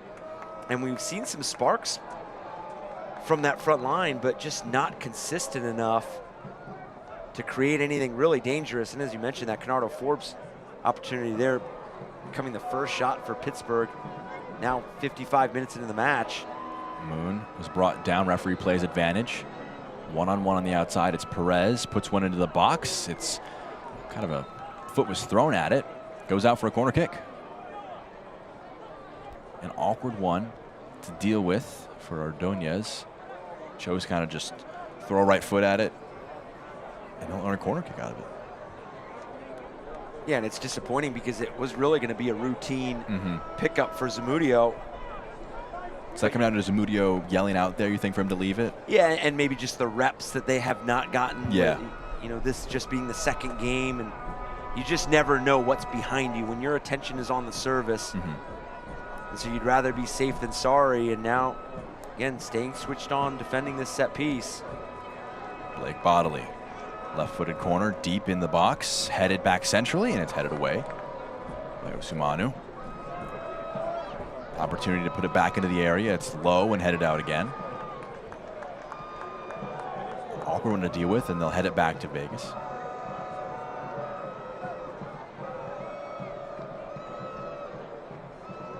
Griffin collects it on an errant touch.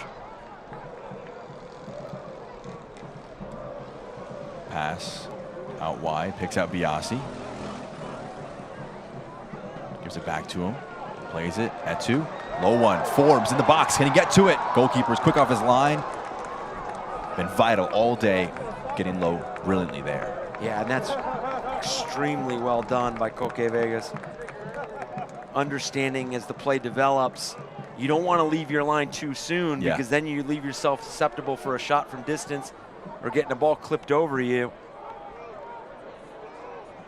That was collected by Zamudio. Low pass. Dropping deep to link up play. He'll turn it over though to Conway, his opposite striker winning it from him. San Diego. And you asked about changes going into the second half that possibly Pittsburgh explores. I think once you start hitting that 60th, 65th minute, and if this scoreline stays at 1-0, you know, what does Bob Lilly and his coaching staff and this team do to make adjustments? Do they bring on a player? Do they provide a different look somewhere? The flick on, it's kept in play. Brilliant run, lofted into the box. Moon is under it. Osumano gets ahead to it. It's headed back into the air by Biasi. Awkward to deal with. He's asking for a foul, and it'll be a throw in for San Diego. Something we didn't touch on, but they led 1-0 against San Antonio last week. Conceded a penalty 10 seconds into the second half. Stoneman just kind of had an awkward one that hit his hand. They avoided something to happen that early on, that bad for them in terms of conceding a penalty. The pass knocked out of play, and it will go out for a corner kick.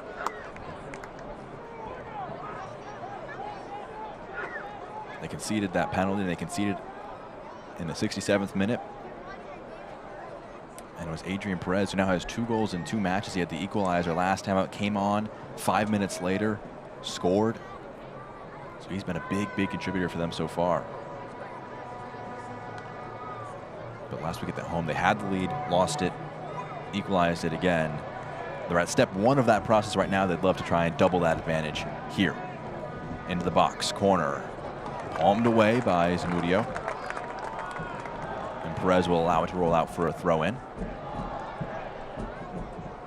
And the next half hour or so, Eric, will be interesting because San Diego isn't a team to drop deep and try and just defend a 1-0. They'd be ill-advised to do that on the road against Pittsburgh. You're absolutely right. They're going to be a team that, even as this game wears on, they're not just going to put 11 behind the ball and try to stick to a 1-0 lead.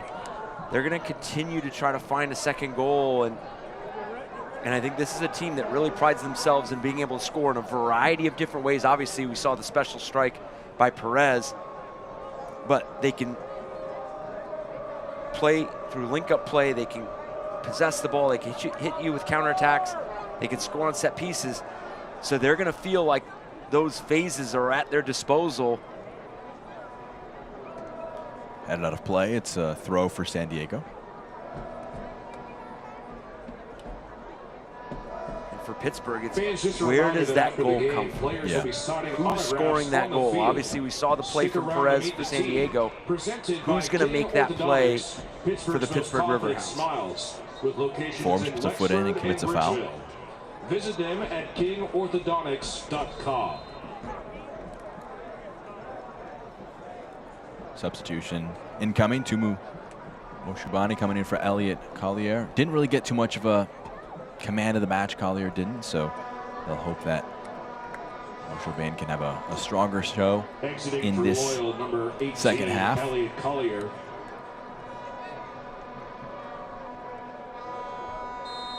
And entering for San Diego, showcasing their offensive depth.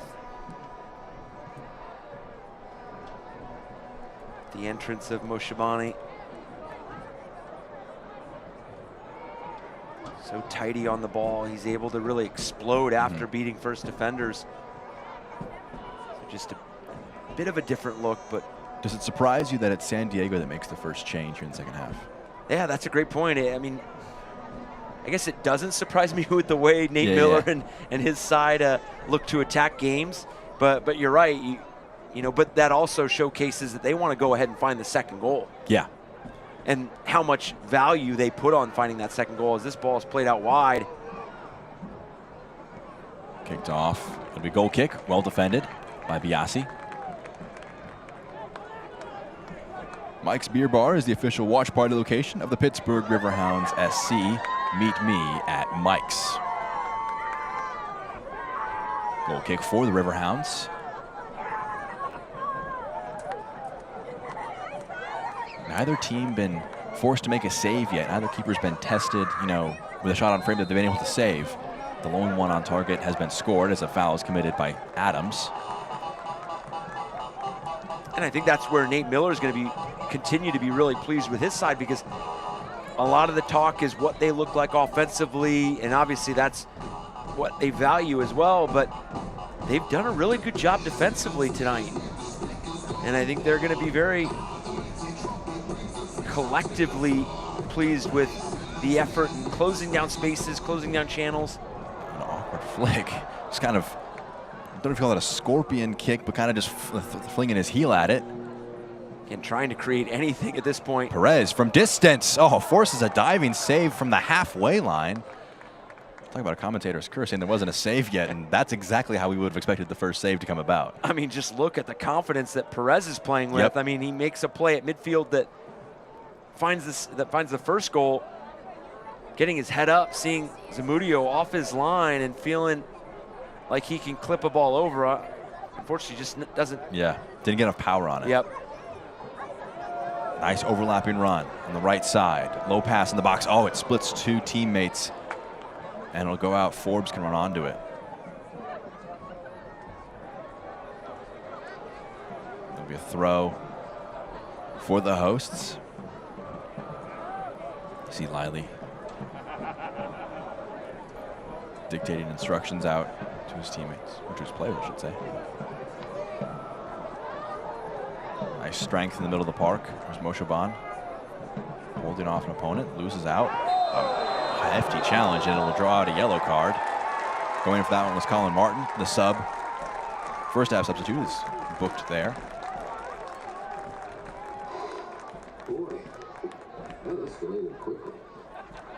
Second yellow card.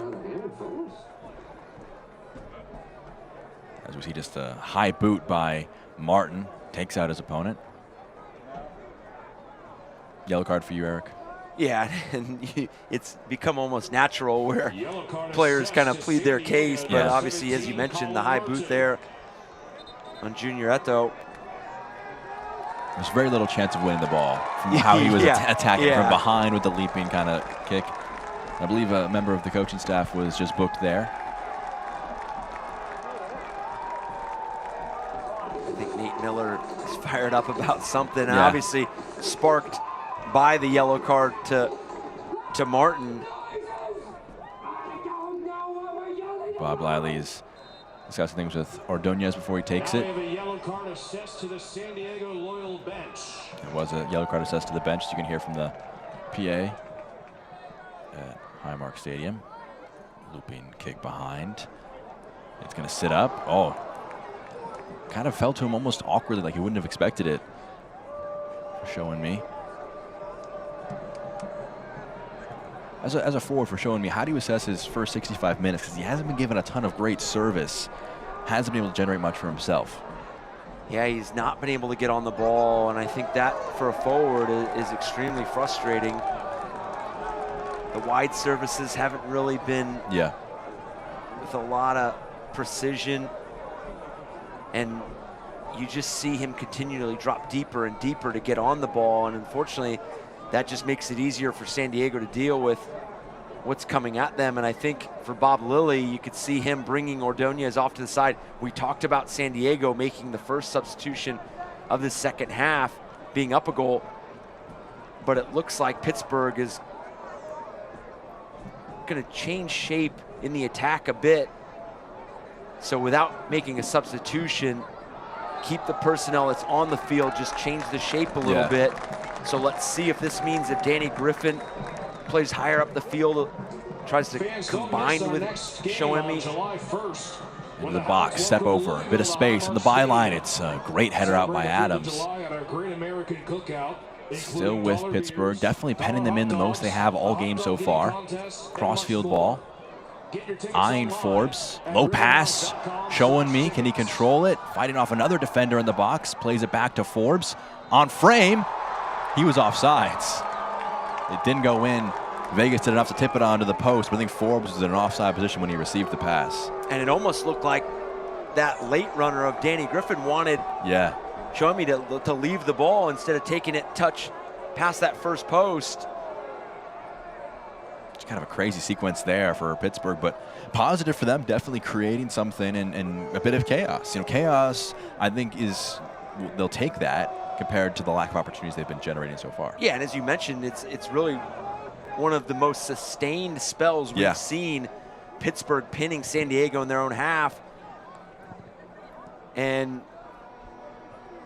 every game has a story of its own, and I think for Pittsburgh, you still really press the next, obviously you always press to find the equalizer, but if you could find the equalizer in the next 10, 12 minutes before that 80th minute mark, then you leave yourself where you go ahead and press for the second goal. But if you're unable to find that equalizer. Oh, a heavy touch.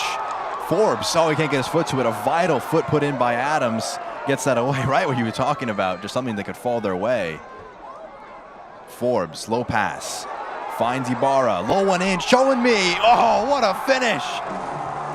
Scoops it in with the inside of his foot. And we talked about how special Perez's goal was for San Diego in the first half. And we were talking about Shoemi possibly being frustrated with some of the entry passes and some of the lack of being on the ball.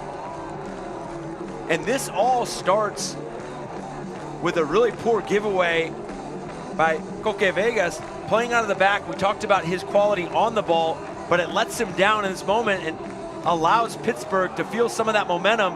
Canardo Forbes plays this ball into Ibarra. What a finish. So clever, and that's just knowing exactly the space that you're occupying. He didn't even look at the goal. Yeah, inside the box. Well, he did look at the goal there. and just knowing that you want to guide it on frame.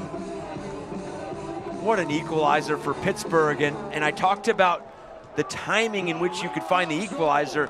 This gives you a ton of time to go press and find a second goal that you really knew you needed to pick up 3 points. Slipped into the box, headed away.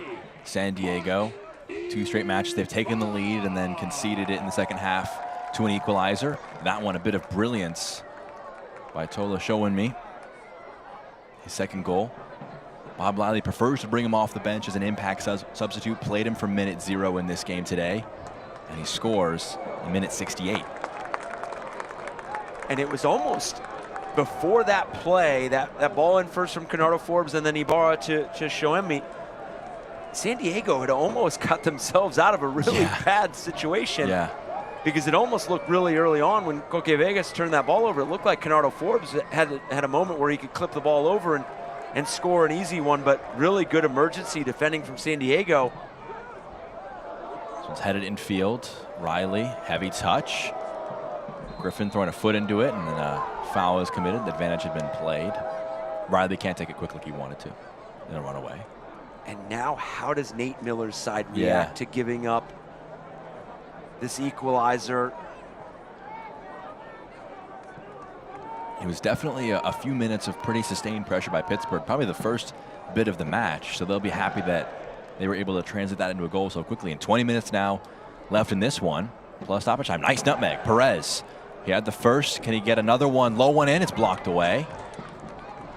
Biasi hooks it forward, leaping for it. 2 players, it's gonna continue to squirm through. Ordonez can play it up through the middle. Conway touches it past 2 players.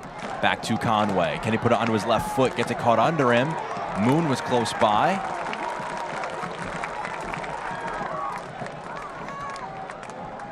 It's one back well by Etu. And here's Forbes. Kicks out Griffin, or Ibarra, I should say. Clips one forward. Showing me, can he get there? He can, he keeps it in play. Can he get there before Adams? He cannot, an awkward one. Vegas, man, what a nice touch under a lot of pressure. He made a mistake a moment ago, but he recovers well there. Yeah, my gosh, that's turns the ball over. That's 2 of them that he's gotten pegged right at him. Yeah. And dealt with very well. And Conway chests that one down. But again, as you mentioned, still turning the ball over higher up the field for San Diego. And that's really been, I don't want to say their demise because they've only given up an equalizer thus far, but that's been where this game has shifted just a bit more, where Pittsburgh's winning the ball 25, 30 yards away from frame instead of having to cover the entire field to come back. But for Pittsburgh, that slight adjustment in shape has changed this game quite a bit. Exactly. And I mean, that goal came from the fact that they won the ball in the 18-yard box. They haven't broken them down with a move from back to front. And San Diego, I think, might be a little upset with themselves that they haven't forced them to break them down. They haven't shown an ability to do that today, even though they've got a goal. Yeah, and that's going to be the frustrating element for that man, Nate Miller, and his team. But I'm going to continue to say that this is almost like a playoff matchup in mid-season. Both teams asking different questions. Both teams being of high quality on both ends of the field. We see Bob Lilly preparing a couple substitutions.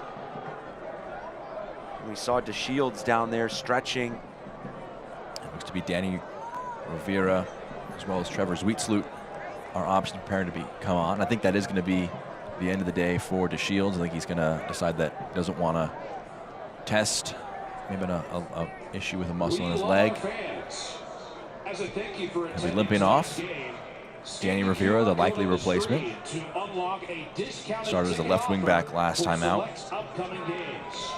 Purchase your tickets now before the offer expires at midnight tonight.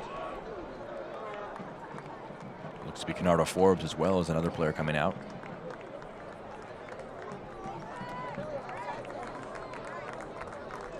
Will be Forbes as well as DeShields, the pair of players coming out. Forbes coming out, he's been a pretty creative presence, had the pre-assist, the pass before the assist on the goal.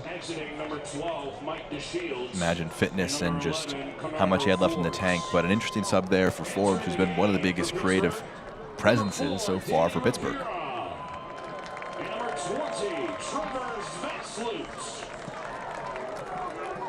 Confirmation of the subs on your screen. That one hits the back. Setting up here. Ibarra kicks it into opponent, takes a high bounce. Maybe an elbow thrown, just kind of leaping for that one. Referee calling for a foul. Coming in the game. It's going to be Griffin who gets the yellow card there.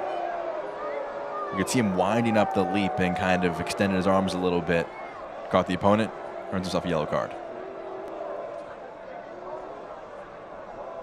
Pittsburgh is going to want to make sure that they do not lose the momentum that they've worked so hard to create. Number 2, Danny Griffin. We'll see it again here. It's going to be Ibarra kicks it off. An opponent takes a really high loop, and then you see him with that left arm kind of just jumping for it. Didn't look malicious, looked like it was pretty natural in the leaping motion. Yeah, but catching Kyle Adams there with his left elbow, and pass intercepted. It's headed forward. Showing me running onto it in the channel. Touches it to keep it alive. Still with it. He'll let it run out after a touch from his opponent. Earns a throw.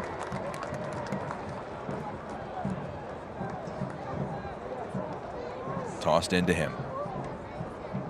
Outside the foot into the box. It was a pretty ambitious pass attempt. At 2. His pass is cleared by Riley. Ooh, a big risk taken there. It comes off masterfully. Really well done by Osumanu. And we've just seen shifts of momentum and confidence sway both ways for both these teams, because not too long ago it was San Diego that was playing with a lot of confidence. We had Perez almost clipping Zamudio from midfield, and then now it's Pittsburgh playing with that confidence. Pass intercepted. Ordonez won it back at 2. He's got Blackstock with him. Gets past his opponent. Onto the right foot from distance, and too much on it. You can see the confidence he had after that first move past the opponent. You can kind of see the gears changing in his mind. He thought this was his opportunity to put one on frame. And I think as this game hits the 80th minute, obviously we're mid-season, so fatigue and fitness shouldn't be a major issue, but obviously these are two teams that are going to push to get 3 points and push to make that game-changing play. So what does the decision-making look like 1v1 when you need to get shifted over 1v1 defensively? We've seen a lot more access on the dribble offensively by both sides, whether it's Perez or we just saw it by Blackstock. We could see a play created in those 1v1 duels.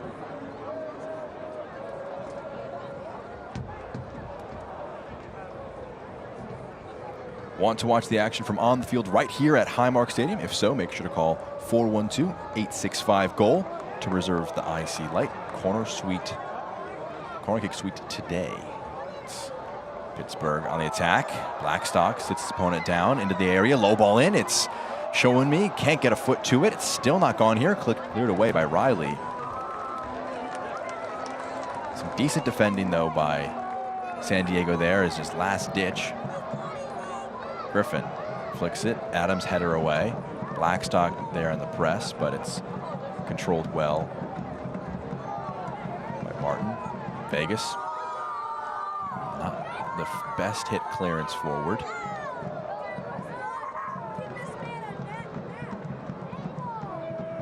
Riley. Corona back to Riley. Trying to break the lines. It's won back by Ibarra, but his pass is a bit heavy. Well won by Martin. Corona over the top. Running onto it is Perez. Vital foot put in by Usumanu. Header forward. And he does some great defending there. He's been very good in these last few moments. It's moving more centrally. Dribbling out the left wing as well as looked to be Biasi, and he's brought down. Corona asking where the foul was. Let's see, here's Biasi up against Corona. Chomps it past him and is brought down. And a lot of those fouls for both teams happening at midfield where they really understand the importance of not allowing each other to break through those lines and have numerical advantages going forward.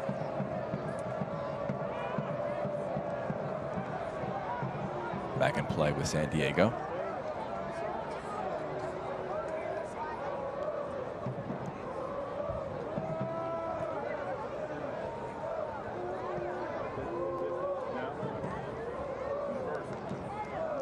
Adams back to Vegas. Lofted over the top. Perez controls it down. He's got two options with him in the box. He tries it from distance himself and goes out of play. Select, the official match ball supplier of the USL Championship and many elite leagues throughout Europe. Visit www.selectsportamerica.com for the latest Select products, specials, and more. Select, the player's choice. We've seen it ever since Danny Griffin for Pittsburgh has played higher up the field in the attack. Now you're occupying multiple defenders for San Diego. Perez lofts it over the top for Conway. Sits up though for Moon, still alive in the attacking third. Can he get up and pass it? He at least gets a foot to it. Spread out wide for Perez. Underlapping run, takes it himself. The shot is blocked. It's going to bounce back for Perez to head it to Martin. And he passes it down to Stoneman. Riley to Perez. Been the danger man for them all throughout today. Riley has it, drags it onto his right foot. Clipped into the box. The header, it's down and well done by Zamudio, keeps it in play with the save. I just think before that change with Danny Griffin playing higher, it was so difficult for Shoemi to get on the ball because there was multiple San Diego defenders able to front and back him off the ball and away from the ball as we see a San Diego player down now. Looks to be catching a cramp of some sort for Riley. He'll be stretched out by Perez.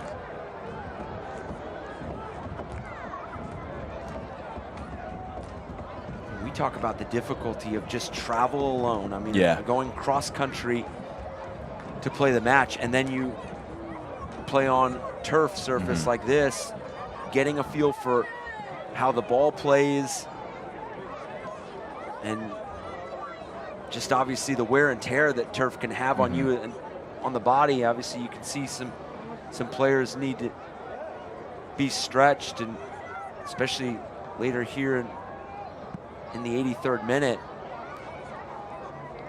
Lofted up, knocked out of play. It'll be Pittsburgh who has it. I'm interested for you, Eric, just the mentality of these two teams. For Pittsburgh, San Diego, are either side, do you think, pushing for a goal to take the decisive edge, or does anybody have a preference for kind of almost seeing this out as it is without taking too much risk? Obviously a win better than a draw, but considering the risk that take by committing numbers forward. Yeah, that is a great question as we see 2 subs for Bob Lilly.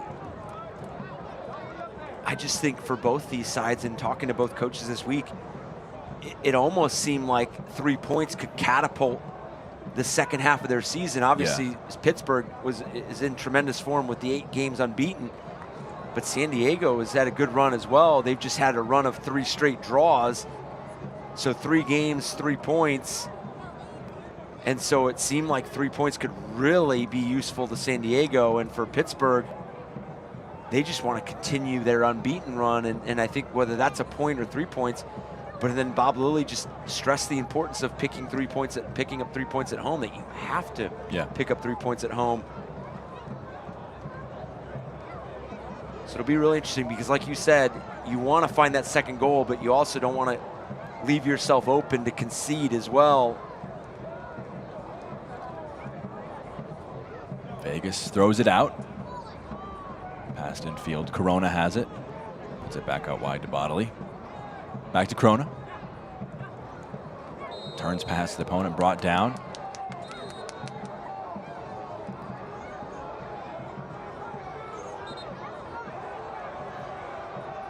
Zuit Sloot may have his discussion with the referee. See 4 subs being prepped though, 2 for each side. Charlie Adams, club captain, ready to return from injury for San Diego. We'll get an opportunity in the final, probably about 10 minutes or so if you factor in stoppage time. Elijah Martin also being prepped to come on, so midfielder defender coming on for San Diego. Looks to be Bergfallen and Tony Lopez being ready to come on for Pittsburgh. So a midfielder and a forward for the hosts. Maybe kind of an indicator for where the 2 teams are going. That's what I'm about to say is, you know, answering our questions of what each team is thinking and getting fresh legs on. Obviously, we see Shoenmi coming off, the goal scorer. Was a really good goal, you know, because considering the lack of opportunities that he had in the match, I don't think he took a shot. That might have been his only shot. And it's, you know, something that you don't, I mean, I don't think you practice that too much, do you? Because it's not a very common situation where the ball is behind you almost. And it's so difficult as a forward, as we see Bob Lilly talking to Shoenmi, because you can go from being frustrated for 65 minutes, and then you just get 1 touch and it's a goal, and mission accomplished. And your job is, you just went from having a really frustrating game to doing what you're expected to do, which is score goals. Charlie Adams returning for San Diego. He'll be coming off for Blake Bodley. And sometimes that's showcases even more quality from attacking players when they can go through that spell of frustration, not touching the ball, not getting any opportunities, and just finishing their 1 chance.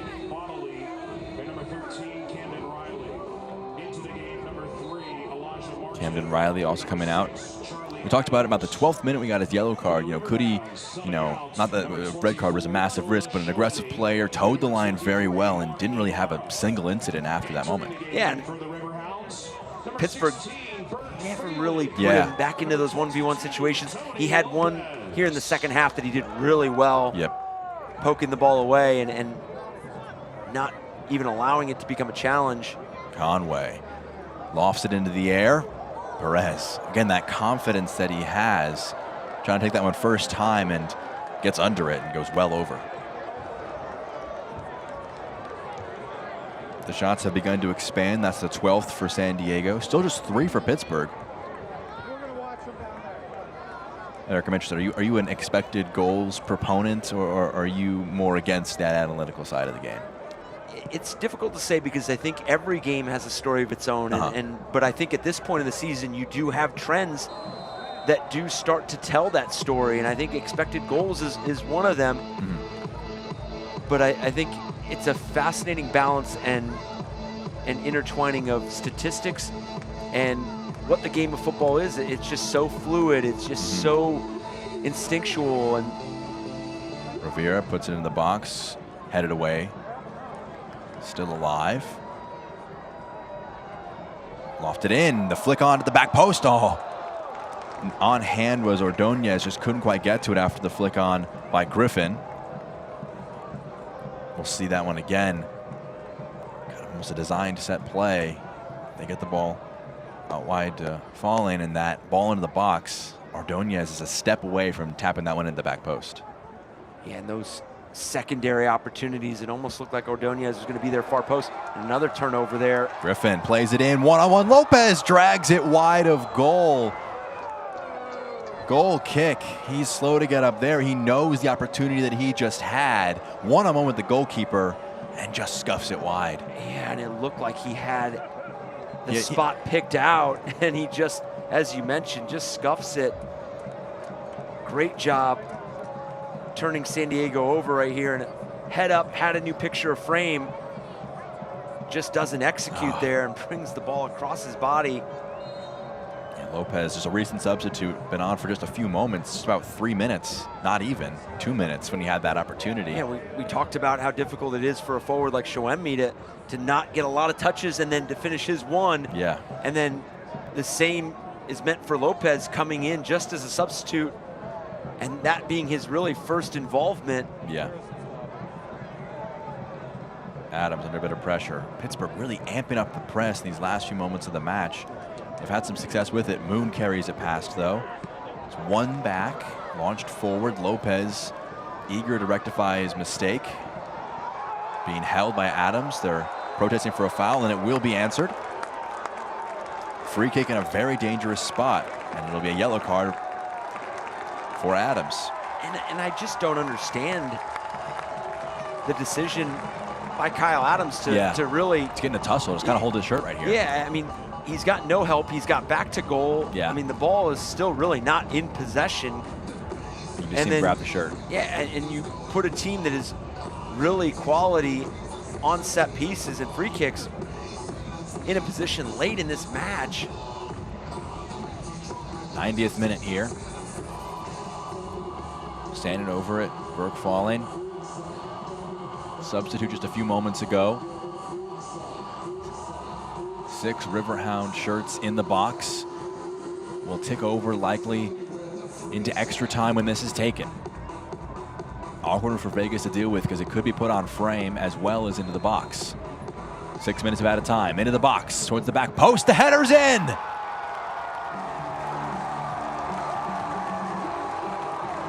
Osumanu will run back to his bench with the lead taken for Pittsburgh.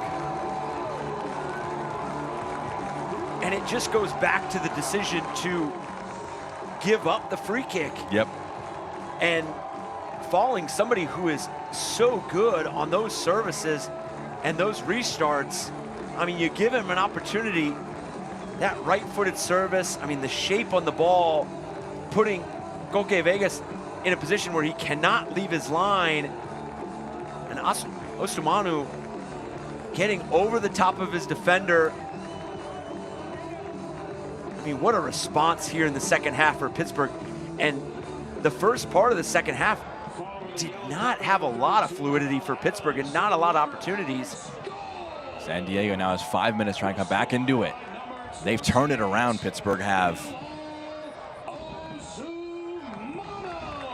Osumanu with the goal there.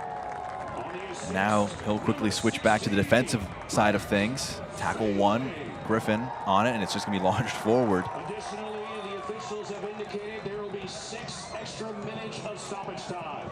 6 extra And still plenty of time for San Diego Yeah. to now go find an equalizer of their own.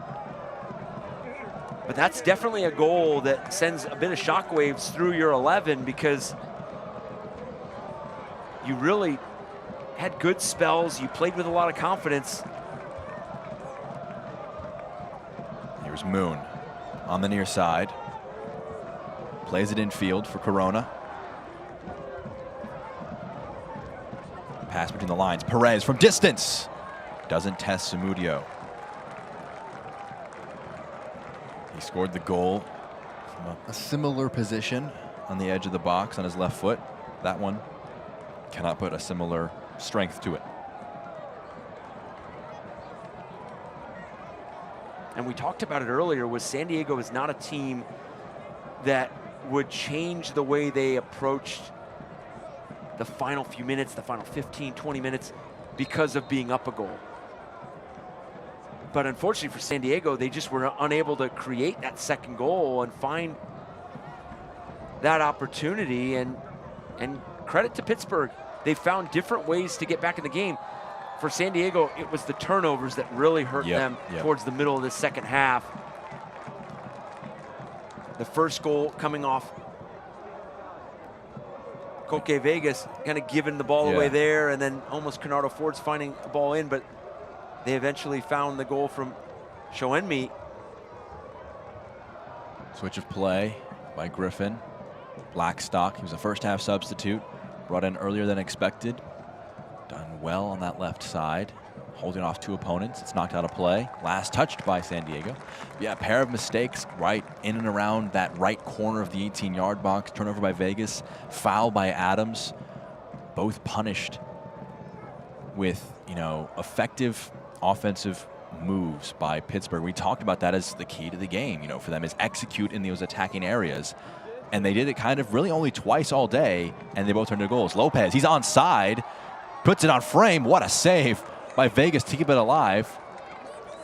There was almost a stunned fact that he was onside, but there was a late run by a defender that kept him on.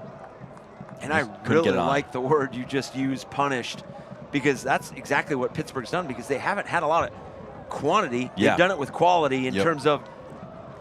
We've had 5 shots, 2 on target. Yeah, and so both resulting in goals. So they've punished San Diego for some of those, you know, lapses or just switching off for a moment. Charlie Adams, a hefty challenge coming in. A bit of a tussle afterwards from Corona on falling, but diving in there looked to be no cards dished out there, but a foul will be given. They'll toss some numbers forward. A minute and a half left in this one. Both Corona and Adams are standing over it.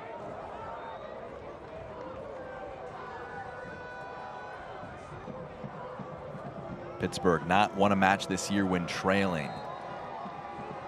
If they can hold on, they're looking for it. Adams slips as he takes it. That one goes out. It's going to sit up, though, not fully out of play. Rivera has to clear it forward. Nice header down. Griffin can't quite get there. Lopez was in some space to pass to if he got it up. Moon lost his footing, and Rivera has it. Rolls out of play. It'll be a throw. Less than a minute to go. Moon prepping for a long throw. They're waving numbers into the box. He launches one in. Controlled. Oh, and it's cleared up high. And an excellent leap.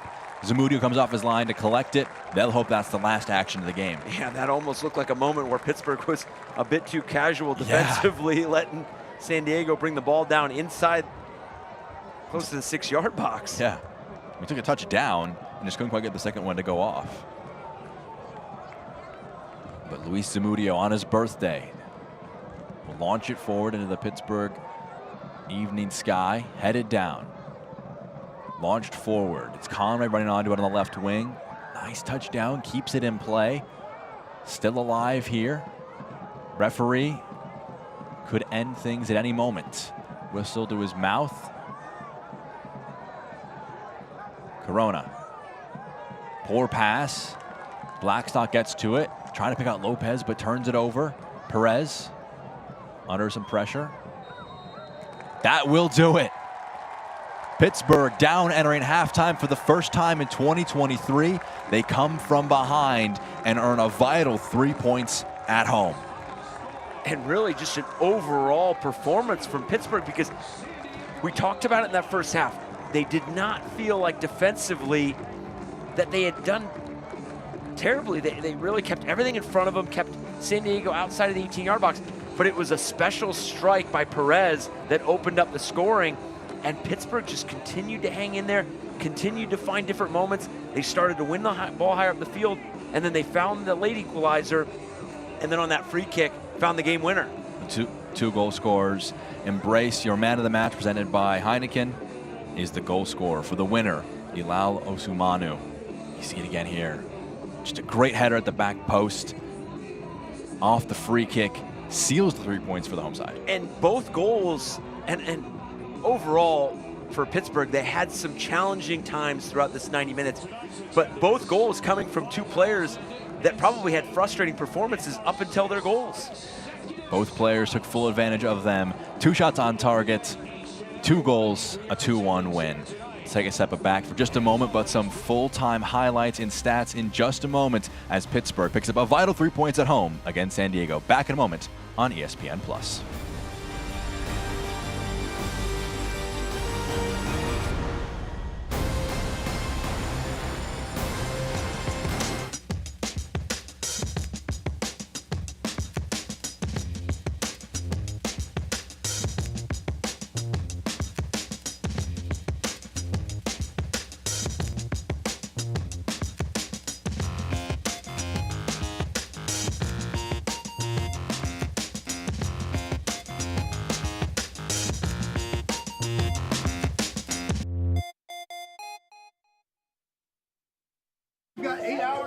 At AHN, we see you juggling 100 things at once.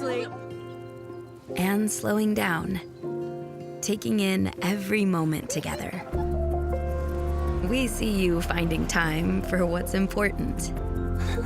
And realizing when it's time, you don't have to go far. We gotta go. All right, I got you. I can fast. At AHN, we see you.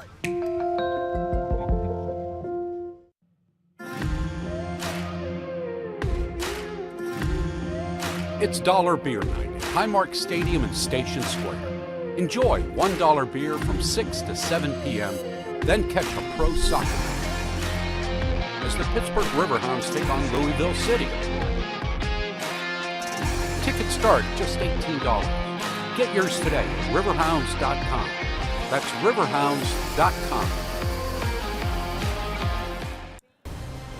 Post-game from Highmark Stadium, Pittsburgh 2, San Diego 1, a thrilling match as Pittsburgh comes from behind for the first year to earn the 3 points. How did they do it? Let's look at the highlights. Eric, a thrilling match, crazy from front to finish. Yeah, two high-quality teams asking a lot of different questions of each other, and this touch, pass to Shields from Perez, and just continuing to stretch the field, puts it on his left foot, and just absolutely no doubt about that strike. The power, the precision, beating Zamudio for the first time this season. Had the clean sheet last game, putting his team up 1-0 right before the half. And then just what a gritty performance by Pittsburgh, because it was very frustrating throughout the first half and then even spilling into the second. But it was turnovers from San Diego that started to create some of Pittsburgh's opportunistic chances. And this started after a Coque Vegas turnover. Ball in from Canardo Forbes to Ibarra, and Ibarra to Shoenmi, who gets one of the early touches for his game into the back of the net. Really clever finish. And then the late foul by Kyle Adams on Perez that, you know, really, with really no help, gives Pittsburgh the late set piece here, and something that they're really detailed with. And Osumanu finding the header and the game winner for the Pittsburgh Riverhounds, and what an overall performance.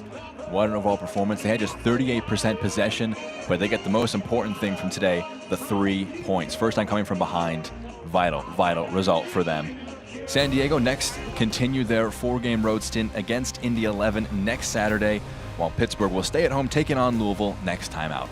Well, for my entire production crew, for Eric Dobransky, I've been Jack Edwards. An absolutely electric match here in Pittsburgh. It finishes Pittsburgh 2, San Diego 1. Final from here for ESPN+.